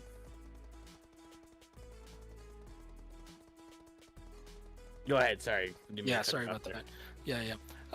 This is what they do, right? They, even though again they don't necessarily always come in first, you can't win every chicken dinner, but you are absolutely in control of the number of kills that you get, right? So putting yourself in the right place with the right rotations and taking on the correct confrontations at the right time, and that's what they do so well. You know, it's knowing the risk versus the reward. Is, you know, you don't push every engagement. You do that in practice, but in a high level competition, you don't necessarily push every engagement unless you know that you have advantage or you can create advantage through gameplay. So, but this is what they do really well, regardless if they're in first place or they're, like we saw, in 11th place and still had 7 kills. You know, here they are, chicken dinner with 11, and that's just what they do. So at this point, why don't we bring in Kev? I just want to say shout out to Karma Hitman, bringing the team into 6th place there. I swear I thought this man was dead so many different times when he was out in the middle of that field there, but they held on just long enough, you know. Not quite breaking top 5, but I was watching him as you guys were commentating that final fight, and man, dude, he had people on every single side. So props for holding on as long as he did. There's a few teams out there you see that'll take, you know, down to one member that can play, you know, multiple roles. You know, you're down to a single member there, and you got to play this one out, and you not only got to scout yourself. Your teammates can help a little bit, but not much. So you really got to step up your tactics. You really got to play a lot smarter and less harder. It was really interesting to see that whole time again. Maybe it was because it was Erangel, they were more comfortable. Maybe it was because they knew it was, like you're saying, point week, moving day. Everyone was very centered in that zone basically the entire game, and we didn't see a lot of movement shift from that area just north of Shelter by Walmart, moving down towards the hill to the southwest there. Everyone was, for the most part, most of that game clustered pretty tightly there. Kind of interesting to see how the whole thing just kind of shifted down towards that field there. Some of those teams having rotations coming around from the north, over by the compounds, over the ridges, and then all those McLarens flying through, and the Cybertrucks, Oh, the zone shifts were just amazing this last match, and to the north, to the south, to back to south, back up to the north. Yeah, they definitely, every team had to move every zone. Like, I don't think one team got zone every time, unless like we normally see on a wrangle. Sometimes we see one team that just like I got a gut feeling, and they don't have to move because it just keeps in their favor. They're like, PUBG gods, thank you. Yeah, some just wait for the lottery, some make their own. But that's the difference you see in some of these placement points here that we'll see in the scores shortly. Before we get ready for that, we don't have them quite ready yet. Again, we want to give a huge shout out to our sponsor, MGC, for sponsoring Battle of the Sexes Season 4. With their help, we're able to get some cash prizes for the winners, as well as some MGC gear for the top 3 finishers. Nomads, Claw Socks. I love their products. I can't speak highly enough of them. And using them for a long time. It was actually kind of funny. I won a pair of claw socks through a giveaway. I got a card like this with a code on the back that gives you elite status, so you can play in their tournaments and win money. I'll just casually show this here if anyone wants to go enter that real quick. This is a valid code. Go do it. You can win money now, guys. But I took this, went and won about $200, $300, and then used that money to buy more MGC products because they're so good. They're really high quality, and I literally, like I said before, I can't play without the Claw Socks. I got the Glacia glass on my iPad. I use the Ping Pro in my streaming setup now. It's game-changing products. And as a mobile gamer, I appreciate those. But I know Salty's got his Carbon Claw Socks too. We were able to get him a pair there. Hopefully he used code GOON at checkout, or Win, or Bella. I did use code GOON. I did. I gotta be honest, I sent a picture of that on Twitter, and I cropped out the part that had the code because at the time, code GOON was only 10% off, and code HER was 20% off. So I had to use code HER. But sometimes you have to. Hey, save that money, man. Keep your eye, give them a follow on Twitter and stuff, because I know for some of those MGC brand champions, when they have like birthdays or something, sometimes their codes will be knocked up to 15, 20%, and who doesn't want to save some money, But again, huge thanks to MGC for helping sponsor Season 4 with us. Couldn't be doing it without them.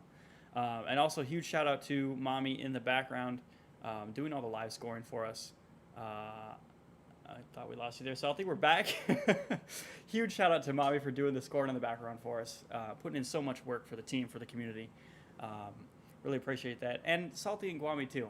I know Guami tried to thank us both there, but it's you can really see a difference here. I try to take notes when they're casting and stuff on ways I can bring my casting up to the next level, because they both are experts and they know what they're doing.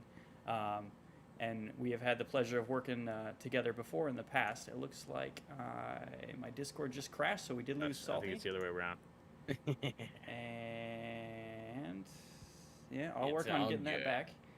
No worries. You guys can still hear him. Yeah, definitely. Guami, Mommy, all you guys freaking, you've done amazing, honestly, there. It's been a lot of fun. Yeah. Honestly, I enjoy these things, and it's one thing when you're in a project, but then every time we're done, we're up talking for another like 3 hours usually. So like, that's usually an enjoyment, The interesting thing, guys, is that I've been involved with tournament organization for 3 years now, and I've been on some really, really productive teams and some really, really, I want to say talented teams, really smart, talented teams. And um, when I met these guys through a couple other projects that we've done before, I just knew that I wanted to continue down this path with this team in North America, because I had taken some time off and been in Europe developing tournaments out there.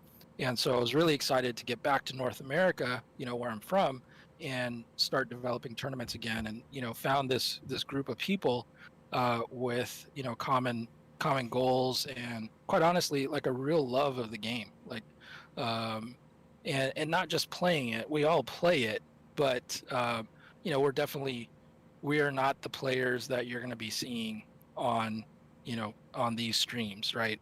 We're not the pro players, but we spend a lot of time watching those players play, talking to those players, trying to get into their heads and figure out what it is that not just drives them, motivates them, but how do they see things? How do they see things differently than we see them? And so that's what if you're listening to us now, you're getting the benefit of that time that we've spent, learning from the greatest players in the game. And so we want to bring that to what we call the community level, and that's people that aren't necessarily considered what is a contract player or a tier one player. And those, for those who are watching that don't know those terms, essentially a tier one player is a player that's on a team that is either in a contract, who's getting paid to play the game, or has achieved a certain status within the game. And so that generally means that they've won an ESL tournament, or they've won PMCO or PMPL. So they're recognized at that level, at tier one. And then everybody else that isn't a professional is considered tier two or even tier three if you're just starting out. But that's really what we're focused on, is helping develop the talent pool, give them opportunities to play for prizes, and hold their feet to the fire. You're not going to be able to play, at those higher levels until you put in the time and the effort, right, to get there. And it takes a lot of commitment, and it's not just talent. There's a lot of talented players, but it's the ones with the high level of commitment. Those are the ones that are going to make it to, eventually to become a contracted player or tier one player. And so you need opportunities like this to showcase your team, your effort, your training. And so you need more and more experience like this. And that's what we like to bring to the table. Us as a group, this is what excites us, is creating these environments, these opportunities for players to take advantage, of the opportunity, of the sponsorship, right? These teams, these companies like MGC that have, people that have sponsored our events in the past, they see the value in sponsoring community level tournaments and getting the word out. So, we love working with them. We love creating these environments. And so I'm really happy about the people that I've met here in North America. And so I really think we have, a great team, a base of people to start with. We're definitely looking at growing the team in terms of on-air talent, in terms of people who can do graphics, spreadsheets, things like that, just like any other tournament organization. But yeah, so I'm really excited about the team that we're building. So definitely, thanks again to Kev, to Salty, and to Mommy as we move forward in the future. And so, I thank them for allowing me to tag along. And this has always been, something that I've wanted to do, but I've always just been in the production side and, behind the scenes, kind of putting everything together and, graphics and spreadsheets and stuff. So this has been exciting for me. And it's been a great time. So thank you guys, definitely.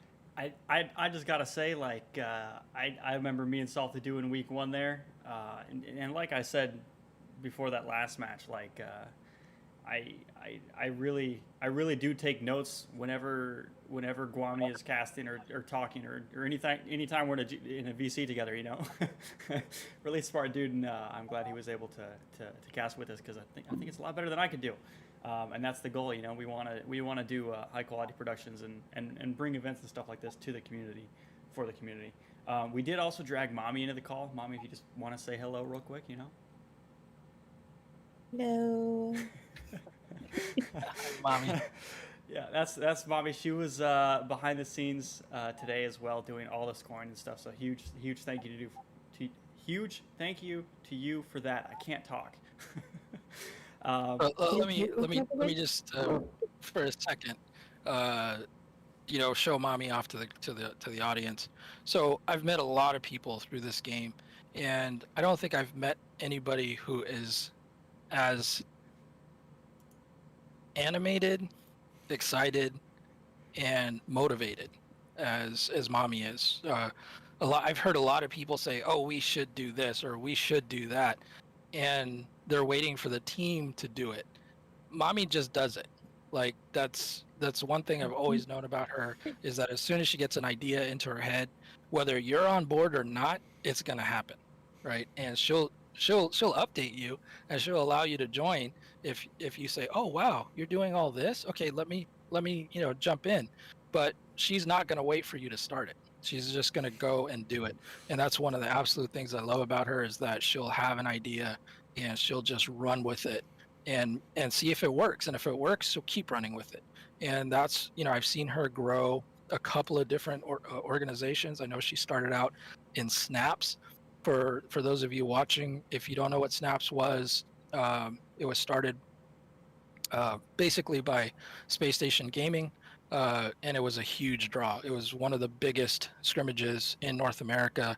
You had pro teams, you had tier 2 teams playing every day of the week, and I was fortunate to have 2 of my teams in there.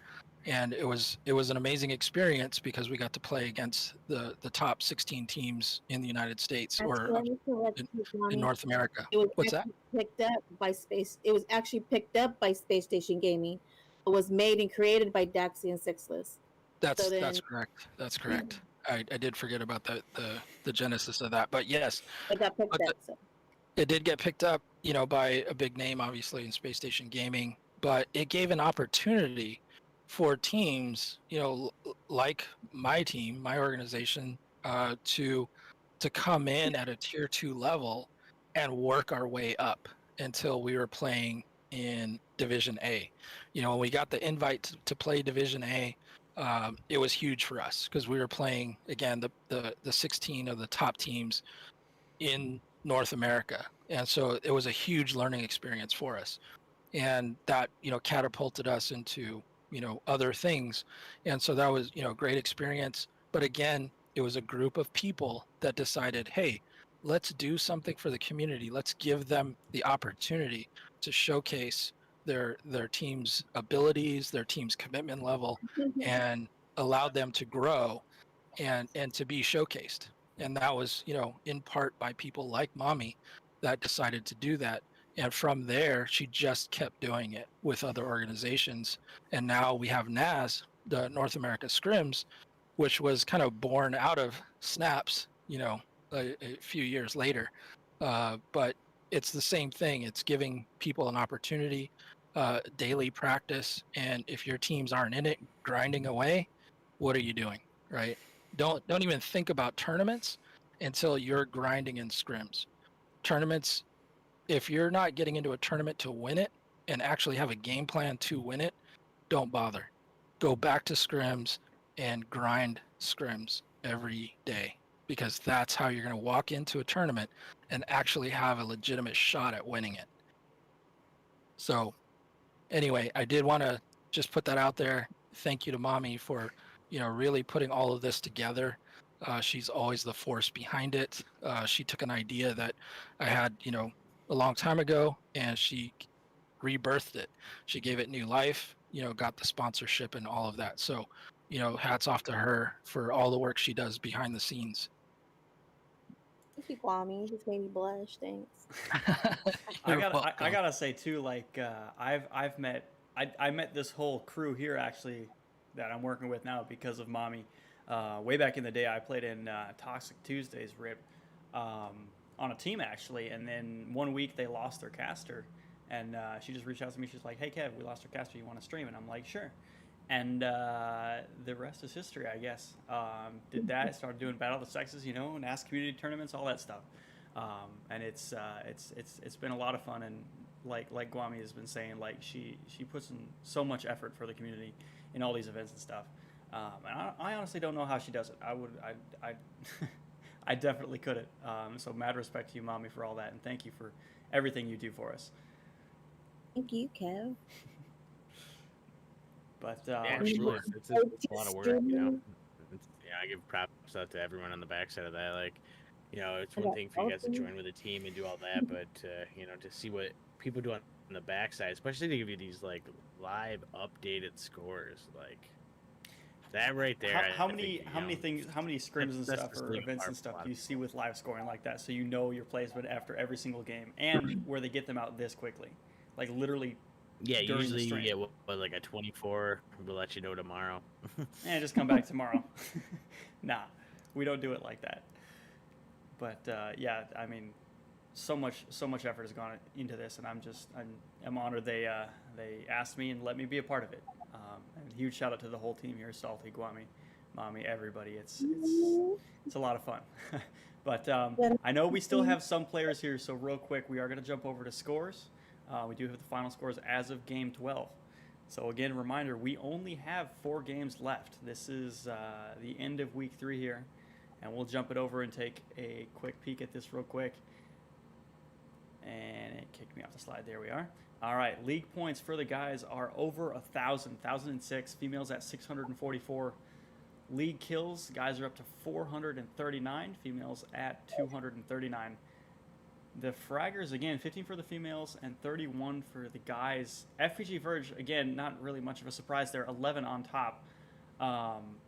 This 20 placement points this game and 11 kill points. They're just stacking their lead now. They're just crawling farther and farther ahead, you know. 221 points there. Forsaken in second place with 169. Team Strachey in third with 149. FPG Verge, man, placement leader and kill leader that match. I think our next closest kill leader was Extreme Ice down in 6th place, tied with Forsaken second with 6 kills apiece. Like Guami was saying earlier, they're getting these placement points and they're holding on to these kills as well. And they're keeping that trophy just out of reach of all these other teams. They don't want to give up that first place spot. So next week is definitely going to be fun. Next week is going to be Salty and Guami and Mommy. I will not be here for the final week, unfortunately. I'll be in the audience this time, but the stream and the games and everything are in very capable hands here. I'll let Guami jump in here if he wants to add anything on real quick. Yeah, I think you know, like you said, this was moving week, and Team Strachey had a real shot at it. They gave it their best shot, right? The first game, Miramar, that's definitely their map for sure. They won that map before, and so they got in within 24 points of the lead, and it looked like, you know, if they could just hold on, keep them close, they could actually, you know, take a shot at the lead. But you know, little by little, not necessarily making the best choices, and so it's put them in a bit of a deficit. I mean, right now they're you know, 72 points behind. That's a big chunk of change. So next week they're absolutely gonna have to make all the right moves. Not only are they going to have to be aggressive, which we know they are by nature, they can farm kills. We've seen that from them before, so we know that they're capable of it. Now the question is the Verge going to back off the pedal, right?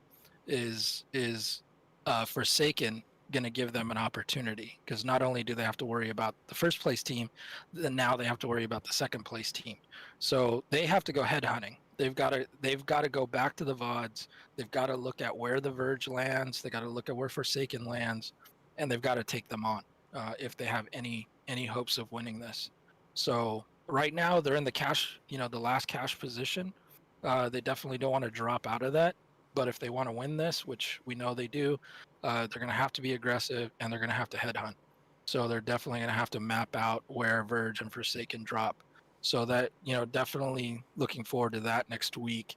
And again, all of the teams, when we look at, the men's versus women's, because this is, the battle of the sexes, we still have 4 female teams listed in the top 11, the top half of the leaderboard. Saturn is no longer playing with us. They unfortunately, our organization doesn't exist. So they're going to fall further down the leaderboard. They're no threat of cashing. But a team that is playing max split, being still below them, is really surprising to me. We've known max split for a while. They've won a couple of our tournaments. And they're a really, really strong team. And we've seen that. We've seen that, the strats while they're playing. We've seen that great strat on Sandhawk that allows them to farm kills, where they perch up on the hill right next to boot camp. Sorry, I called it booty. It's getting late here. But yeah, so we know that they're a very capable team. For them to be sitting in 10th place is really shocking to me. So I fully expect, but this isn't uncommon for max split. We've seen them, not necessarily be in the top, 3, but make a really, really strong push in the last week. So expect them to come out of the gates really fast next week. And, as far as the other female teams, I think, they're gonna. Sweet Shots made a nice move today, getting their first chicken dinner. So definitely congratulations to them. That's huge. To get that, they're gonna have to become obviously more aggressive, and they're gonna have to start focusing on kills, as do all the teams in the bottom half. But with the wrap on week 3 on moving week, this is what I was talking about earlier. How whatever you finish at today is setting you up for how you have to play on the last day. So if you're a team that can play aggressive like Strachey, you're in a Strassi, sorry. They're Wow, I've been saying it wrong the whole time. Me too, the whole time. I apologize. I was trying to use my Italian accent. Strassi. They're in a good position, in my opinion. They're still in 3rd place, but they're going to be playing their type of game, right? They're an aggressive team, and so that's going to play into it's going to play into their benefit for the finals. The other teams that aren't aggressive but need to play aggressive, they're going to be out of their element. So I don't expect it to necessarily go that well, right? Max Split, on the other hand, a team that's in 10th, they can be very aggressive. So it's going to benefit them next week. The real question is, the top teams, are they going to acquiesce? Are they just going to say, hey, go ahead and start harvesting kills? Or are they going to go out and do it themselves, right? And keep building that cushion, just like we've seen the Verge do all night. So those are the questions that'll be answered next week for sure. Yeah, it'll definitely be interesting to see, because even 4th through 6th place, the Beast, Quack, FU, and Extreme Ice, they're all past that 100-point mark. So it wouldn't be very difficult, as long as they, like you said, as long as they can make the right moves. It wouldn't be very difficult for any of those teams to sneak up into 3rd place, or even 2nd, depending on how Forsaken is jumping into those games starting next week. But team, well, I can't say it now. It's not Team Strachey. Is that right? I don't want to say it wrong again. But yeah, they're gonna be. Yeah, they're gonna. Strassi. Team Strassi. They're going Team fighting forwards while they're fighting behind. You can blame me. Interesting to watch that. But yeah, shout out to all the teams. Like Salty was saying earlier, all the teams that keep showing up, because you know, the dedication. You know, you signed up for it, showing up.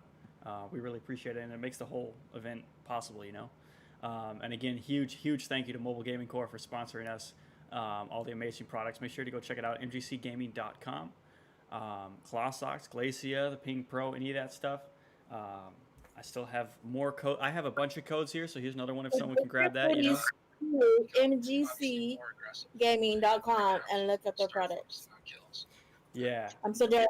What I want to buy next. You want to suggest what you want to buy? I'm still thinking of what I want to buy next. What I was talking about I can pull this over here real quick. today is setting you up for how you My personal recommendations: No. gotta get the Glacia. I Ping really- Pro, gotta get that low latency. And then I actually like the carbon claw socks more than the normal ones now. But I actually got the combo deal right here. You can get 2 of them for $20. You know what? I found my package to my claw socks, right? Because I had 6 and I only took out